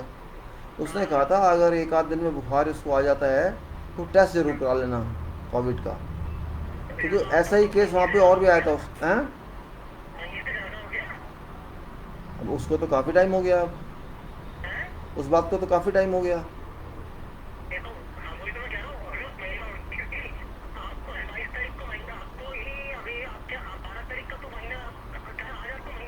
और जब तू यहाँ पे था तो बुखार था इसको, जब मैं अस्पताल में था।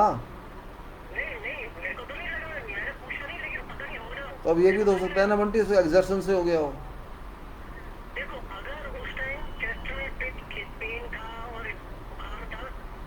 बुखार नहीं था उस टाइम, बुखार नहीं था ना, बुखार नहीं था इसको। वैसे तबीयत ठीक नहीं थी, जुकाम था और चेस्ट वगैरह में था। उसने कहा था एक दो दिन देख लेना, अगर इसको बुखार आता है तो टेस्ट करा लेना कोविड का, नहीं तो सबको कर देगी ये। तो फिर ये ठीक हो गई थी, दो दिन में ठीक हो गई थी ये।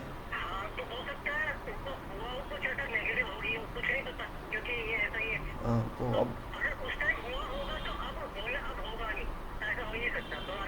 हाँ,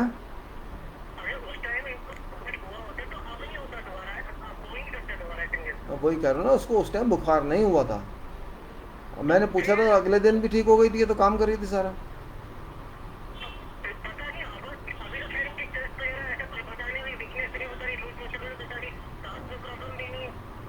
कुछ नहीं है प्रॉब्लम, एग्जर्शन से भी तो है ना, कोविड में एग्जर्शन भी तो होती है।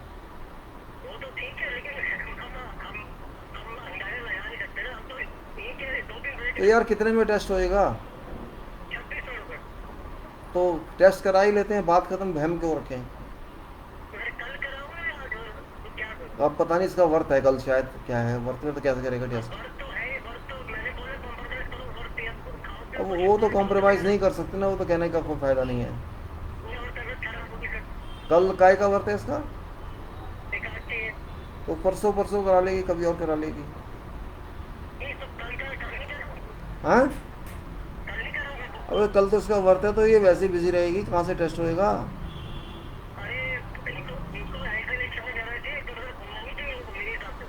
यार मेरी मानेगी वो, घूम तो कहीं नहीं रही है तो घर में ही, कहीं जा थोड़ी रही है।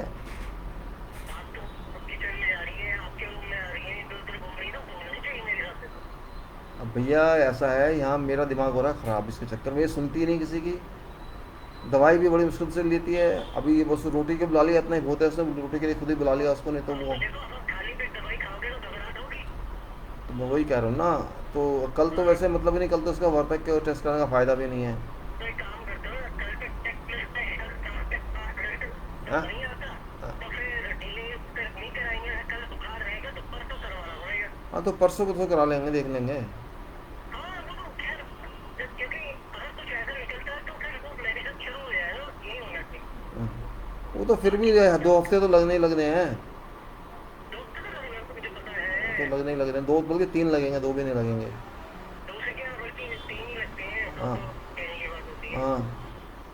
लेकिन अब इनको मेरे ख्याल से अब मैं तो देखो बोल नहीं सकता हूँ, ठीक है। अब इसको मैं क्या कहूँ, जब आएगी उसको क्या रिपोर्ट देनी है, मेरे को तो है ही इस टाइम यहाँ किचन में है। हाँ कितना आया इसका रिपोर्ट, क्या रिपोर्ट आई है? रिपोर्ट वो तो सही आई है, उसमें कोई दिक्कत नहीं है। नहीं मतलब जो जो उसमें क्या था पॉइंट? देखो टीएलसी ठीक है, टीएलसी जो इम्यूनिटी मतलब कि, टीएलसी लो होती है तो इम्यूनिटी कम हो जाती है बॉडी कितनी में, वो तो कितनी ठीक है। आई है? नहीं ये 4.5 है, तो और कितनी चाहिए लिमिट में? लिमिट में 4 होनी चाहिए। 4.5 है? हाँ तो ज़्यादा है? ठीक है, नॉर्मल है। नॉर्मल है? हाँ ज़्यादा है, नॉर्मल है। तो और मतलब प्री टेस्ट भी 298 है, वो भी नॉर्मल है। तो कोई प्रॉब्लम नहीं है उसमें? नहीं उसमें तो ऐसा कुछ प्रॉब्लम नहीं, तो हीमोग्लोबिन कम है थोड़ी। कौन सी? हीमोग्लोबिन। हेमोग्लोबिन कम है? हाँ तो वो कितनी है? वो तो एज के हिसाब से 9-20 है, वैसे 11:30 तक होगी। अच्छा। वो तो ये देखो खाएंगे पिएंगे नहीं, घूमेंगे तो ऐसे होगा वो तो ठीक है। हाँ हाँ, वो ठीक है, वो बॉर्डर लाइन है, बॉर्डर लाइन पर है। चल फिर देख लेते हैं, कल तक और देख लेते हैं। एज के हिसाब से रिपोर्ट में ठीक ठीक है, ठीक है। हाँ लेकिन अभी बुखार इनका बंद होना चाहिए, अगर कल तक बुखार बंद नहीं होगा तो 101% परसों कराना ही पड़ेगा। हाँ। और किसी तरह इनको बोलो कि मंदिर वंदिर मत जाए, किसी के आसपास के सब और कुछ प्रॉब्लम हो जाए, क्या हो जाए, किसी से करवाने कोई और या आइसोलेशन में चले जाए तो बेटर है मेरे हिसाब से। अब भैया मैं कैसे कहूँ उसको? अब देखो, आप हो वहाँ, मैं देखो आपकी कहने की बात अलग है, मेरी अलग है, अरे मेरे पास कोई ठीक है। आता भी हो तो वहीं घुसे रहते हैं मेरे, बहुत वो चाय देने आते हैं, रोटी देने आते हैं। कौन? मैं तो खुद आइसोलेशन में हूँ। हाँ मैं वही तो कह रहा हूँ, आप खुद आइसोलेशन में हो, वही तो कह रहा हूँ ना। तो मैं क्या करूँ, मेरी यहाँ पे आवाज़ भी दूँ तो कभी वो ऊपर चला जाता है, कभी वो चली जाती है, कोई भी नहीं, मेरा अकेला हूँ इस टाइम कमरे में। आप कौन ऊपर जा रहे हैं? अरे वो फ़ोन वोन करता रहता है, वो ऊपर चला जाता है बार बार। हाँ तो आप उसका फ़ोन नंबर ले लो ना, आपको अब बुला रहे हो तो फ़ोन फ़ोन करो नंबर ना। लेने से क्या होगा, वो से नीचे आता है, अब उसकी लंबी लंबी बातें होती हैं इन लोगों की, क्या करें कोई। सबका इनका ये हिसाब है यार।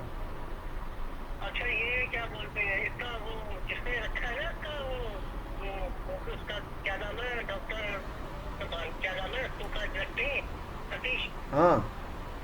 हाँ वो कह रहा था कि इसके बाकी पेमेंट कर दो। कितनी देनी अरे है बता? बाकी तो है। कितनी देनी है? अरे 12 बाकी है, लेकिन 24 के बाद देंगे तो बनता है, वो 24 के बाद महीना खत्म होगा इसका पूरा। अब कब मेरे को पता कब देनी है? 24 के बाद 24 को देनी है, लेकिन वो कह रहा था इसको जरूरत है इसको। तो अब देनी है इसको? अब वो कह रहे हैं 3 दे दो कम से कम। 3,000? हाँ 9,000 फिर 24 के बाद दे देना। तो उसके अकाउंट में 3 डाल दूँ? हाँ उसके अकाउंट में 3 डाल दो, ठीक है। हाँ। बात कर लेना कितनी क्योंकि देनी है, फिर क्या कहेगा 3 डालें कम डालें, बाद में ये कहेगा फिर वो। नहीं आप समझे नहीं, आपको पैसे का पूरा है, अब 25 तारीख आ गई क्या? नहीं, मैं तो पूछ रहा हूँ जो तूने बात की है ना, मैं तो उसी को कमिट करूँगा ना। नहीं नहीं मैंने बोला देखो मेरे साथ बोलते देखो अभी महीना नहीं हुआ, महीना होगा 25 तो मैं क्यों पूरी पेमेंट कर दूँ? हाँ। फिर वो कहता 3 कर दो क्योंकि इसको कहीं भेजने नहीं है इसको पैसे। अच्छा। हाँ तो मैंने कहा ये तरीका ठीक थोड़ी है, हमने एडवांस पेमेंट कर दी है, हाँ फिर पूरा महीना होगा तो पूरी करनी चाहिए, कायदा तो यही है रूल। हाँ कहता चल फिर 3 दिलवा दो, 3 कर दो, फिर मैंने कहा फिर मैं 3 की बात कर लेता हूँ मैं। हाँ। हाँ, तो मैं पूछ लेता हूँ कि मैं 3 करवा रहा हूँ, फिर आप कर देना। हाँ तो बात कर ले, फिर कंफर्म कर दे। हाँ बाकी इनका क्या, नहीं तो कल तक आप ऑब्जर्व करते हैं, ठीक है, हाँ। करते इनको ऑब्जर्व करते हैं, हम लोग परसों करा लेंगे अंदर से। अच्छा ठीक है। ठीक है, और बाकी आइसोलेशन में ध्यान रखना, आप एक बार चेक करो, ठीक है, ठीक है, ठीक है। ठीक है। अच्छा okay.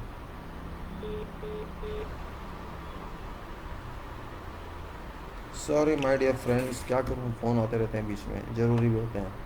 Well, mechanical splices shall comply with the EN 1992-1-1 or BS 866 and shall be used as and where indicated in drawings. Mechanical splice, very important item. Just to for higher steel, higher dia steel, we don't need overlap, we need mechanical splice is the best solution. Details of mechanical splice shall be submitted to engineer for approval, and this is very important item, practically speaking, which is really extraordinary item which can avoid use of overlaps, particularly for 20 steel and above. Mechanical splices is used, and the splices means should be lever splice better. Bundling and splicing of bundled bars. Bundling and splicing of bundled bars shall be in accordance with EN 1992-1-1 or BS 8666. Splicing, except where indicated on drawings or approved shop drawings, shall not be permitted without approval of engineer. Examination. Contractor shall notify engineer at least 24 hours before commencing fixing of reinforcement in order to facilitate inspection of formwork. Contractor shall ensure that areas to receive reinforcements are cleaned before fixing. Electrolytic action. Reinforcement shall not be fixed or placed in contact with non-ferrous metals. Cover. Concrete. Correct concrete cover to reinforcement shall be maintained with aid of approved spacer pieces. Cover shall not be less than given in section 5 part 6. Spacers, chairs and other supports shall be provided as necessary to maintain reinforcement in its correct position. Spacers, chairs and other supports shall be provided according to necessity to maintain reinforcement in its correct position.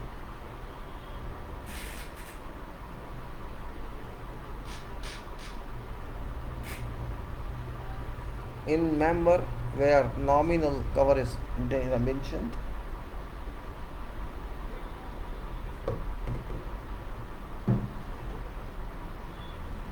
in a member where nominal cover is dimensioned to lengths, spaces between lengths and formwork shall be same dimension as nominal cover. Spaces bar shall be of same diameter. Spaces bar shall be of same diameter as longitudinal bars, but not less than 25 mm in diameter, and shall be fixed between two layers at 1.5 meter centers, except where bundle bars are detailed. Spacer bars, these are spacers, chairs and other supports shall be made of concrete, plastic or other materials to approval of engineer. Where supports are made of concrete, they shall have at least same cube strength as concrete in host member. Reinforcement. Placing of all reinforcement steel bars shall be checked by engineer, and in no case is concrete to be placed around reinforcement steel that has not been approved by engineer. Insertion of bars into or removal of bars from concrete already placed will not be permitted. Reinforcement steel temporarily left projecting from concrete at joints shall not be bent without prior approval of engineer. Forms and linings, damage to forms and linings shall be avoided. Tanking reinforcement shall not be fixed until completion of placing tanking membrane protection. Adjustment and cleaning. Check position of reinforcement before and during placing concrete. Check position of reinforcement before and during placing concrete. Pay particular attention to position of top reinforcement in cantilever sections.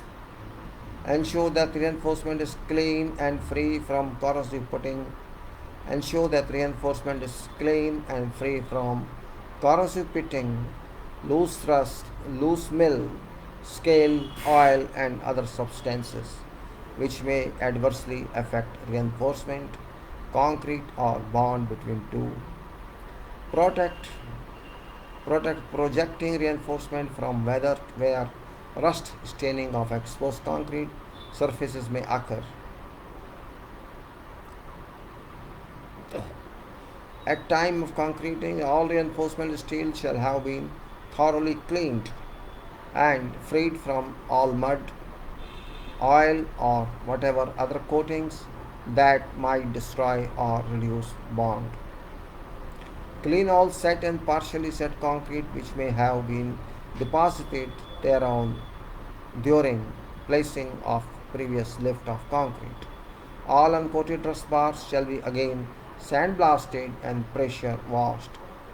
Immediately before concrete placing, reinforcement steel shall be washed thoroughly with high pressure potable water jets to remove any deposited salts.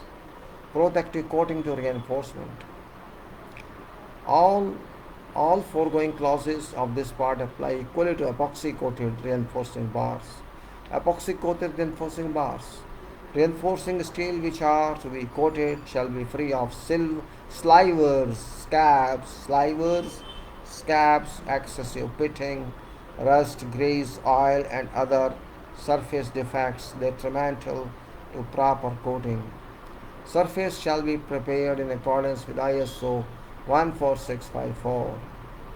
Coating shall be applied to cleaned surface as soon as possible after cleaning and before whatever visible oxidation to surface occurs. Reinforcing steel shall not have surface defects that would be detrimental to coating. Coating material shall be epoxy resin powders as specified in ISO 14654 and ISO 14654 for coating of reinforcing bars and as follows. Epoxy resin powders which do not meet above requirements must be tested by an approved independent testing laboratory and accepted by engineer before use. Only fusion bonded epoxy coated reinforcement steel shall be accepted. Fusion bonded epoxy coated reinforcing steel shall be accepted.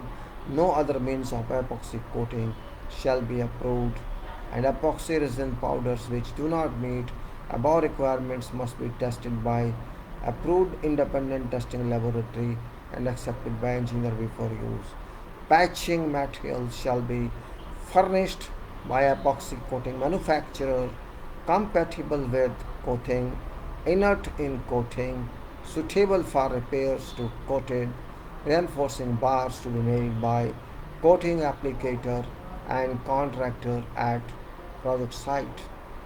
Fabrication shall be performed before coating except as hereinafter specified for bent bars and straight bars less than 7.6 meter long. Bent reinforcing steel bars shall be coated after bending unless fabricator can show that satisfactory results can be obtained by coating before bending. Bent reinforcing steel bars shall be coated after bending unless fabricator can show that satisfactory results can be obtained by coating before bending. Visible cracks in coating on outside of bend or damage to coating resulting in debonding of coating after bending shall be rejected. Bar less than 7.6 meter long may be sheared or sawn to length after coating provided end damage to coating does not extend more than 12 back. Cut end is patched before whatever visible oxidation appears. Flame cutting shall not be permitted. Epoxy coating shall be checked visually after cure for continuity of coating and shall be free from holes, contamination, cracks, and damaged areas. There shall not be more than 2 holidays. Pinholes not visually discernible at whatever 300 of epoxy coated bar. A holiday detector shall be used in accordance with manufacturer's instruction to check epoxy coating for holidays. A 67.5 volt detector such as Tinker and Rasor model M1 or its approved equivalent shall be used. Patching of holidays is not required if there are less than 3 holidays per 300 mm length. Bars having 3 or more holidays per 300 mm shall be cleaned and recoated or replaced as directed by engineer. Epoxy coating film shall be cured and or post cured to a fully cured condition. A representative proportion of each production lot shall be checked by epoxy coating applicator using method most effective for measuring cure to ensure that entire production lot of epoxy coating is supplied in fully cured condition. Contractor shall repair all coating damaged by fixtures used to handle or support bars in coating process as follows. Patching shall be done as soon as possible and before visible oxidation occurs. Excessive patching from other causes shall not be permitted. Satisfactory corrosion shall consist of proper adjustments of processes and overrunning bars through plant.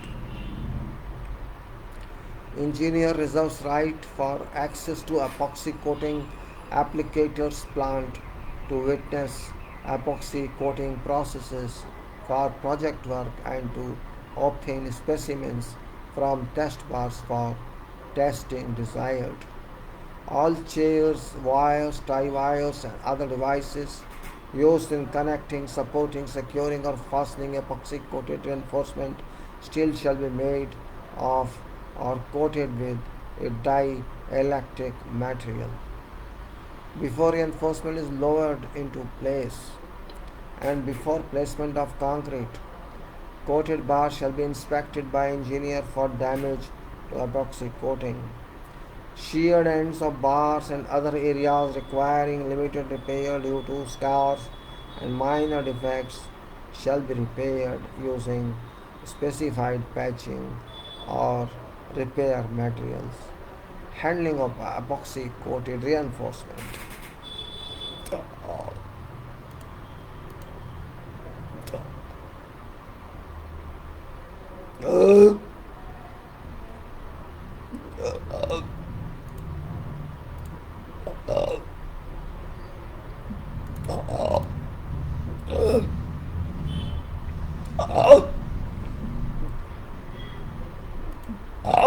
Handling of epoxy coated reinforcement.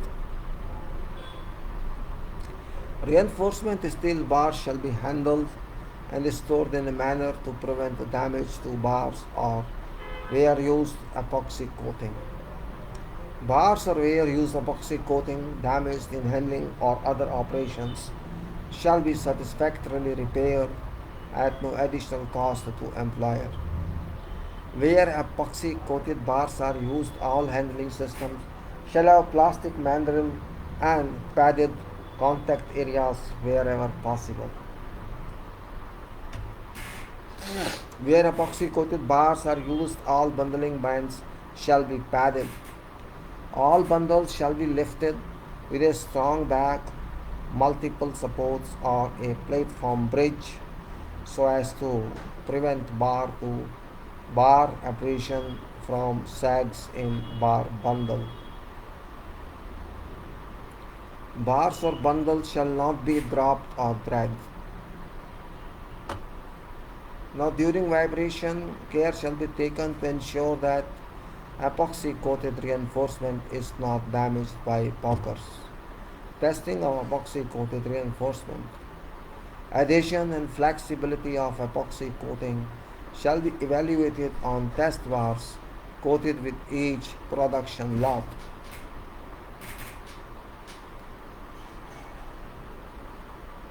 At least 1% of length of 6 meter, which is less, or each size of bar to be coated shall be furnished as test bars. Test bars may be one length or multiple lengths as required to have one test bar of each size with each production lot. Production epoxy coated test bars shall be evaluated by bending 120 degrees of the rebound around the mandrel of a diameter corresponding to a size of bar indicated in table 11.1. Mandrel diameter for bar diameter for evaluation test of epoxy coated test bars, bar diameter mm and diameter of mandrel mm, 10 mm, 79 mm, 12 mm, 95 mm.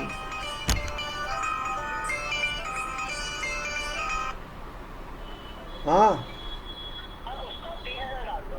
हाँ 3,000। 3,000 ठीक है, डाल देता हूँ, हाँ। सुबह डाल दूंगा। हेलो। अभी डालने हैं, सुबह डालने हैं? एक मिनट करता हूँ। हाँ The person you are speaking with has put your call on hold. Please stay on the line. आप जिस व्यक्ति से बात कर रहे हैं उसने आपकी कॉल को होल्ड पर रखा है। 12 mm, 95 mm, 13 mm, 103 mm, 14 mm, 111 mm, 16 mm, 127 mm, 18 mm, 143 mm, 20, 15 mm, 22, 175 mm, 24, 191 mm, 25, 198 mm, 26, 206 mm, 26, 206 mm. हाँ हेलो। हाँ ये काम करो, ये यश है ना, हाँ इसको बेनिफिशियरी ऐड कर लो, ये बता देगा डिटेल अकाउंट वगैरह, इसके अकाउंट में डाल दो। इसके अकाउंट में डालने हैं? हाँ, वो कह रहा है कि इसको शर्म आ रही है बोलते हुए, इसलिए मैंने कहा शर्म क्या, जब चाहिए तो बोल दे। मतलब बेनिफिशियरी में टाइम लगेगा, एकदम तो बेनिफिशियरी नहीं बनता, फिर इसको सीधा देना पड़ेगा क्विक पे। नहीं, वो क्या है कि कोई बात नहीं, बेनिफिशियरी 2-3 घंटे में हो जाएगा ना, बात कर दो, ये कल तक हो जाएगा। अभी डाल, अभी तो होगा नहीं ना, दिन में होता है ये बेनिफिशियरी, सुबह नहीं, रात में नहीं होता। इससे पूछ लो,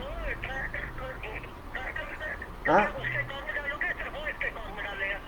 मतलब इसका खोलना है बेनिफिशियरी? हाँ हाँ, खोल लो ना, और उससे पूछ लो कि कैसे करेगा। चलो ठीक है, मैं बात कर लेता हूँ अच्छा उससे। हाँ, वो मेरे लैब वाले से पता करा था, हाँ वो कह रहा है आरटीपीसीआर टेस्ट 1,200 रुपये का, अच्छा और 150 रुपये लड़के आदमी का, तो 1,350 हो जाएगा, ठीक है। अच्छा और जैसे मान लो अगर कल सैंपल कलेक्ट होता है दोपहर तक, तो अगले दिन शाम को 4-5 बजे रिपोर्ट आती है, मतलब कोई 15-18 घंटे में। अच्छा। तो देख लो, अगर कल दोपहर तक करवा लो, ये फिर कल तक नहीं नहीं यार, करते कल इसका करवाओ। वर्ता है, चक्कर में नहीं पड़ते बेकार के, परसों ही करा लेंगे। सेफ्टी के हिसाब से कह रहा हूँ कि ज़्यादा डिले ना करेंगे हम लोग। अरे कल खाली पेट होगा और चक्कर चक्कर आ जाएगा तो दिक्कत आएगी। तो फिर कल वेट कर लेते हैं यार, है ना। हाँ क्या आफत आ रही है ऐसी? उसने कहा है कि मुझे और फोन कर, मैं खड़ा दूंगा यार, क्या करें। हाँ तो कल देख लेते हैं, अगर नहीं हुआ तो फिर करा लेते हैं। बाकी भी आप, तो बाकी आप अभी तो चल फिर रही है आराम से, कोई दिक्कत तो है नहीं इसको, हैं चल रही है, फिर रही है, बात कर रही है, सब तो कर रही है। कहाँ। नहीं चल भी रही है, बैठ भी रही है, किचन में भी है, ऊपर भी आ रही है, नीचे भी आ रही है। अभी रात को पता लगेगा कैसी कंडीशन होती है इसकी। तो इनको ज़्यादा एग्रेशन कर रहे थे, अब क्या करें। अब भैया क्या करूँ मैं, बताओ, वो उसके माइंड में घुसा हुआ है भूत कि मेरा भाई बीमार हो गया, बात को समझ ले। वो साइकोलॉजी का क्या इलाज है? नहीं, मैं साइकिल तो निकल नहीं सकती, लेकिन उसके चक्कर में आप अपने को भगा भी वो मत सोच रही है ये तो मरा पड़ा है, ये सोच रही है वो भी।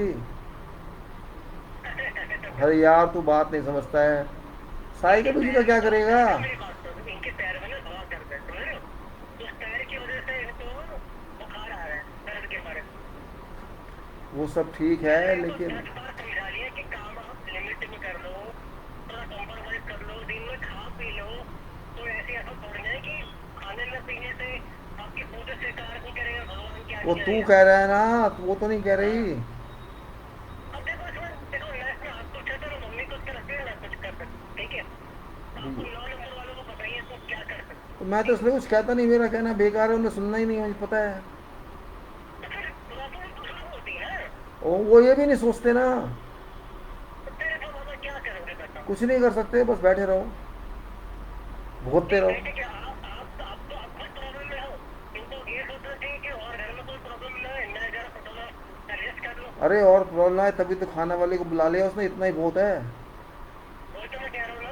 जब देखा भी रोटी नहीं हो पा रही तो उसको बुलाया।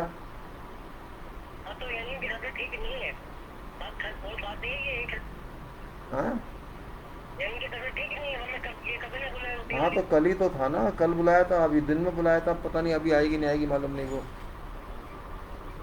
देखो क्या चल रहा है भाई, ये तो रेस्ट कर रहा थी या कमरे में आइसोलेशन चल रही है, ये इनसे डॉक्टर ने बात कर बोला लेते, दो बता दिन दे में। रिपोर्ट क्या है, 1 मिनट ये नॉर्मल यश। है, हाँ नॉर्मल है, कुछ नहीं है। चल ठीक है फिर। ठीक है देख ठीक। ओके। देख ले रिपोर्ट तो, बंटी ने भेज दिया था, हम्म, बंटी ने भेज दिया था, देख लिया। मेरे को क्या बुखार थोड़ी हुआ है अब। देख लेते हैं, चेक करने का क्या रहता है। सो ये है 20 mm 159, 22 mm 175, 24 mm 191, 25 mm 198। आपका अकाउंट नंबर है? अकाउंट नंबर मेरे, हाँ अकाउंट नंबर क्या है नंबर, और IFSC कोड वगैरह है? क्या, हाँ हाँ है, बेनिफिशियरी बनाने की चाहिए होता है ना, मेरे पास है। वो दे दो, मैं बेनिफिशियरी बना के वो करे, कुछ पैसे ट्रांसफ़र करने बोल रहा था। तो हाँ मैंने उस चीज़ को बोला था, बहन आ रही है ना, कल पता नहीं, हाँ बहन आई हुई है बुआ के पास मेरी। नहीं तो उसमें ट्रांसफ़र करने के वो बोले बेनिफिशियरी भैया बनाना मैंने पड़ता है ना जाना है। पहले, ऐसे ट्रांसफ़र नहीं होता ना वैसे।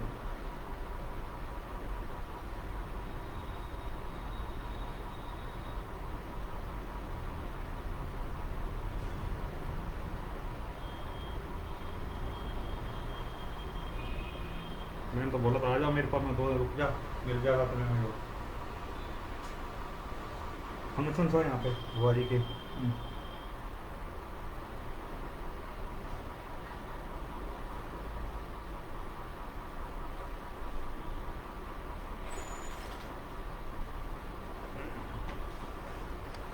प्रॉब्लम मुझे कितना लगता है इसका।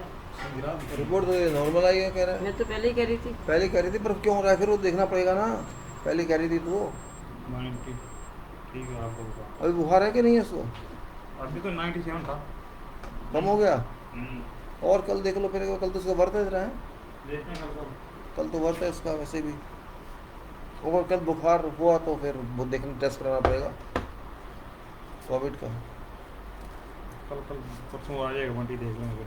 कब? परसों नहीं आएगा वो। हम्म, वो तो काम कर रहा है, कैसे आ जाएगा? अगर बुखार वुखार हुआ तो कल इसको टेस्ट कराना पड़ेगा कोविड। अभी कौन है उधर? किधर? उधर कौन है? इधर तो कोई नहीं, वही भाई थी काम वाली। मोटी नहीं आई अभी? मोटी नहीं, वो दूसरी क्या सुबह सुबह आती वो है, वो क्या कर रही है? वो आरती के लिए बैठी थी। मोटी ने फ़ोन किया था, मैं आ जाऊँ, मैं मुझसे क्या पूछ रही है, मैं आई नहीं कोई यहाँ, किसको बताऊँगा? वो है अपने दूसरे जो काम करती है, जिसको डांडा था वो थी।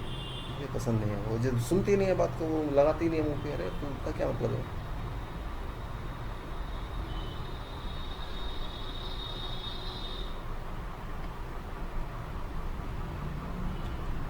कम आज कितना है? आज 105 है। कम क्यों हो गया भाई? आज तो फल खाए मैंने। कल ठीक था, कल तो फल नहीं खाया था मैंने। फल से कम हो रहा है? पता नहीं, कल तो ठीक था।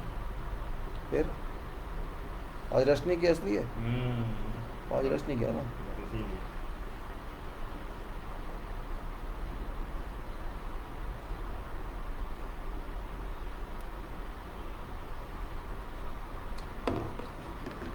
आह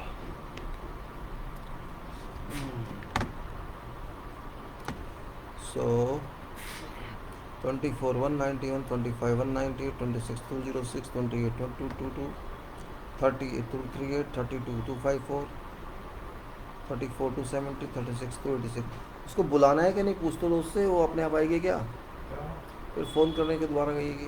बुआ वो बढ़िया तेरे मदद कर दे। उसको पूछ तो लो, मुन्नी को। मुन्नी, अब मोटी को बुलाना है।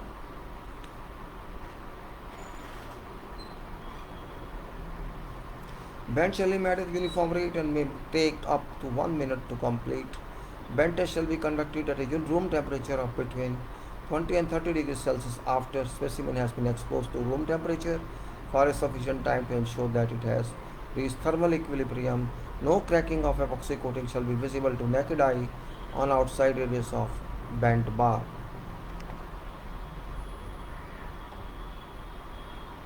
So I think I talked to some people on phone also, so I broke my time 2:39:53. So let us say, if I can move further, I'm sorry, gentlemen, I wasted your time because of personal calls, and it's also very important in this COVID season. So you can't leave these calls as well. I'm also sick. I'm sick, I'm bedridden, so I get some problem. I'm just trying to give some information. मंदिर में है, हाँ, मंदिर में है। आई है मोटी, ठीक है, मंदिर हो रही है, मोटी का पता नहीं, मंदिर में आप पूछ लो ना जाके यार, फिर फ़ोन कर दूँगा ना उसको मैं।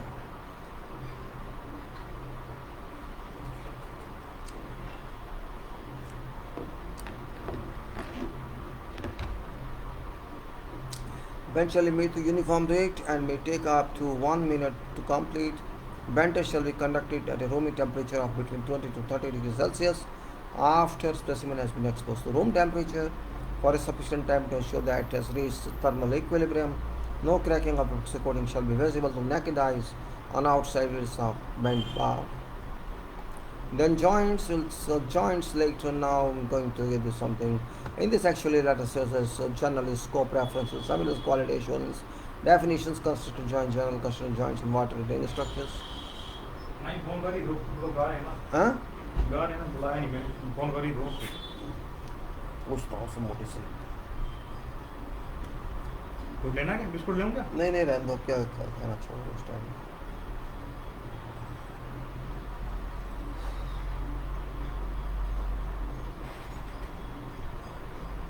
बैकिंग फ्रॉड से बचें। ऐसा कभी भी आपको अपना OTP शेयर करने या अपने अकाउंट में ईमेल आईडी अपडेट करने के लिए नहीं कहता। सावधान रहें।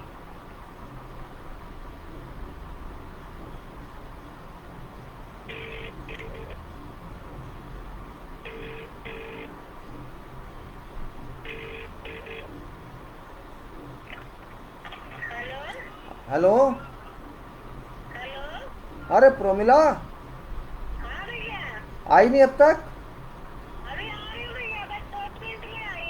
हवाई जहाज नहीं मिला। अरे वो घर वाले का वेट कर रही हूँ ना, तेरे अभी आ रहा हूँ, 10 मिनट नहीं हूँ। अरे वो तो किसी और के साथ चला गया होगा। अरे ऐसा कैसे चला जाएंगे थोड़ा सा छोड़ के? क्या पता है। ऐसा नहीं जानते भैया, वो मुड़ के घर ही आते हैं, मेरे खून पीते हैं। अच्छा, खून पीने आता है, खून है। नहीं, पानी मिलता। ओ अच्छा, अरे भैया, तो थोड़ी देर में आऊंगी। अच्छा ठीक है, ठीक है।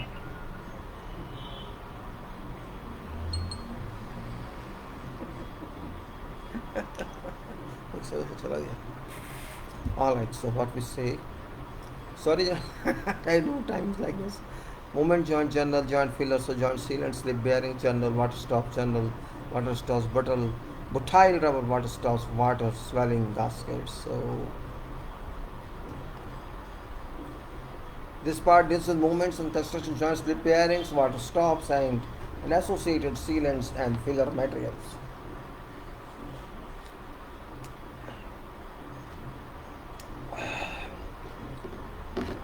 I think part 1 general and curing, there's part 10, 15 hot weather curing, concreting, and part 16 miscellaneous. ASTM D1751 standard specification for preformed expansion joint filler for concrete paving and structural construction, non-extruding and resilient bituminous types. ASTM D2240 standard test method for rubber property, durometer hardness, rubber property, durometer hardness. ASTM D3575 standard test methods for flexible cellular materials made from olefin polymers. BS90 thin physical tests of rubber. BS2571 general purpose flexible PVC compounds for molding and extrusion.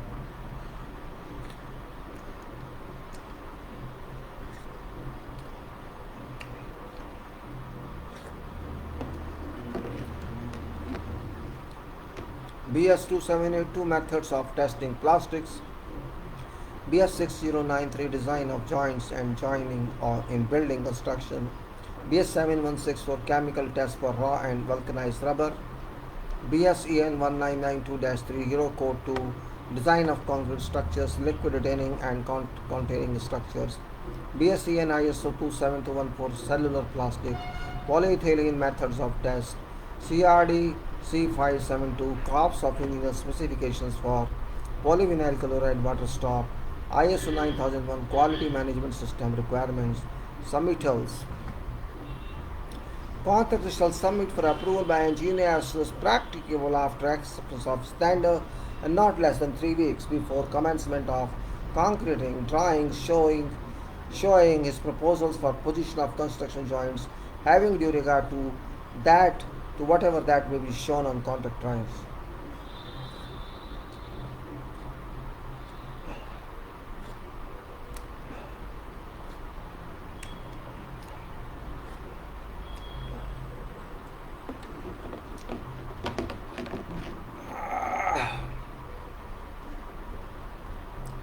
For slide bearings, contractor shall provide at least 3 samples of proposed material together.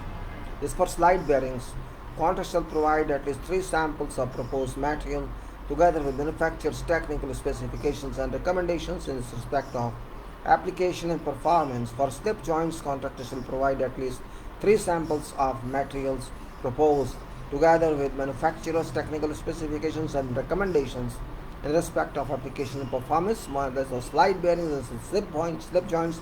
For water stops, contractor shall provide at least 3 samples of proposed types, including prefabricated joints and junctions if applicable. If joints are to be made up on site, provide worked samples, including samples for each make of water stops, where samples from different manufacturers are provided. Contractor must supply a certificate of compliance for joint sealant stating that it meets requirements of specification. Contractor shall also supply manufacturer's technical and installation data for proposed material. Contractor shall provide details of previous installations of product with client name, structure name and type of joint and value of contract. Contractor shall prepare shop drawings that show layout of water stops, spatials and joints.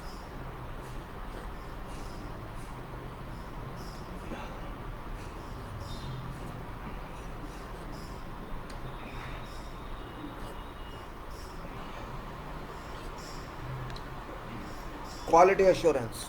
We actually issued the requirement based on no problem at all. Joint sealant including primers and debonding materials shall be compatible with each other and be supplied from a manufacturer operating ISO 9001 or 9002 quality assurance or requirement system scheme. Definition: construction joints.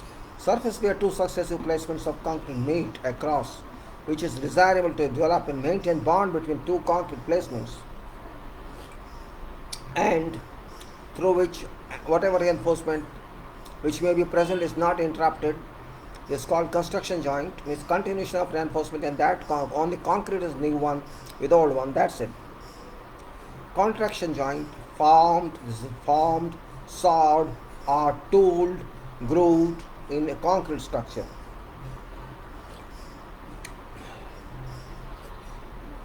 Formed, sawed or tooled, groove in concrete structure to create a weakened plane and regulate location of cracking resulting from dimensional change of different parts of structure. This is called contraction joint. Expansion joint is separation between adjoining parts of concrete structure, which is provided to allow small relative movements such as those caused by thermal changes to occur independently. Isolation joint is separation between adjoining parts of concrete structure, providing to isolate an element and thus allow independent movement.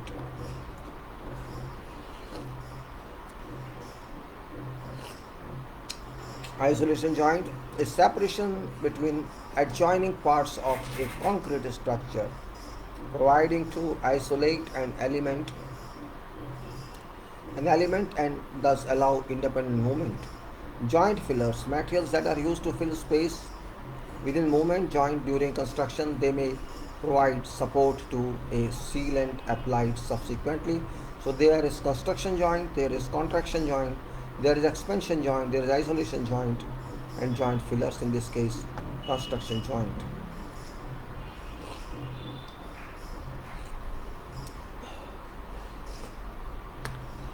Where construction joints are required in slabs or beams designed by direct design method (DDM), they shall be located within middle third of their spans, and at 1/3 to 1/4 of span in slabs and beams, subject to maximum spacing of approximately 9 meters.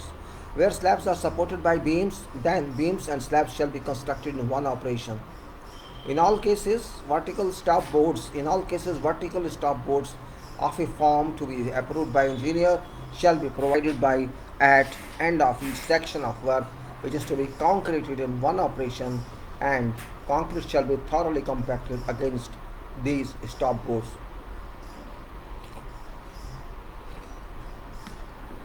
Where slabs, beams and walls incorporate construction joint, panels shall generally be constructed consecutively. Where this is not possible, a gap not exceeding 1 meter shall be formed between adjacent panels. This gap shall not be concreted until a minimum interval of 7 days has expired since casting of most recent panels. Size of base for reinforced floors. Size of base for reinforced floors, walls and roofs shall be as shown on drawings, but in no event shall then exceed 7.5 meters in either direction and 6 meters when unreinforced or with nominal reinforcement. Horizontal construction joints in walls. Horizontal construction joints in walls shall only be permitted when wall is continuous with floor slab. Walls shall be keyed or cast kickers 150 mm high or on stops of walls meeting soffits of suspended members. Construction joints in monolithic structures shall be aligned with each other whenever practicable. Before placing new concrete against concrete which has already set, later shall be treated to expose aggregate over full section and leave a sound irregular surface. This shall be done while concrete is still fresh and by means of water, spray and light brushing or other means approved by engineer.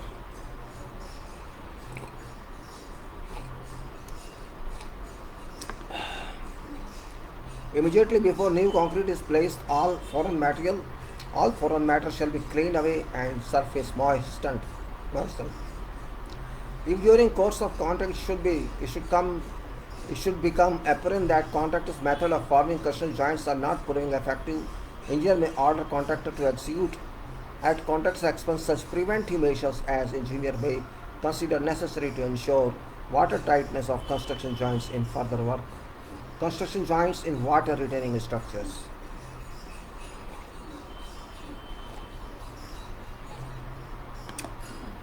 Floor may be designed as fully restrained against shrinkage and thermal contraction and should be cast directly onto blinding concrete. In large structures, floor shall be designed as a series of continuous strips with transverse induced contraction joints provided to ensure that cracking occurs in predetermined positions. Longitudinal joints between strips should form contraction joints.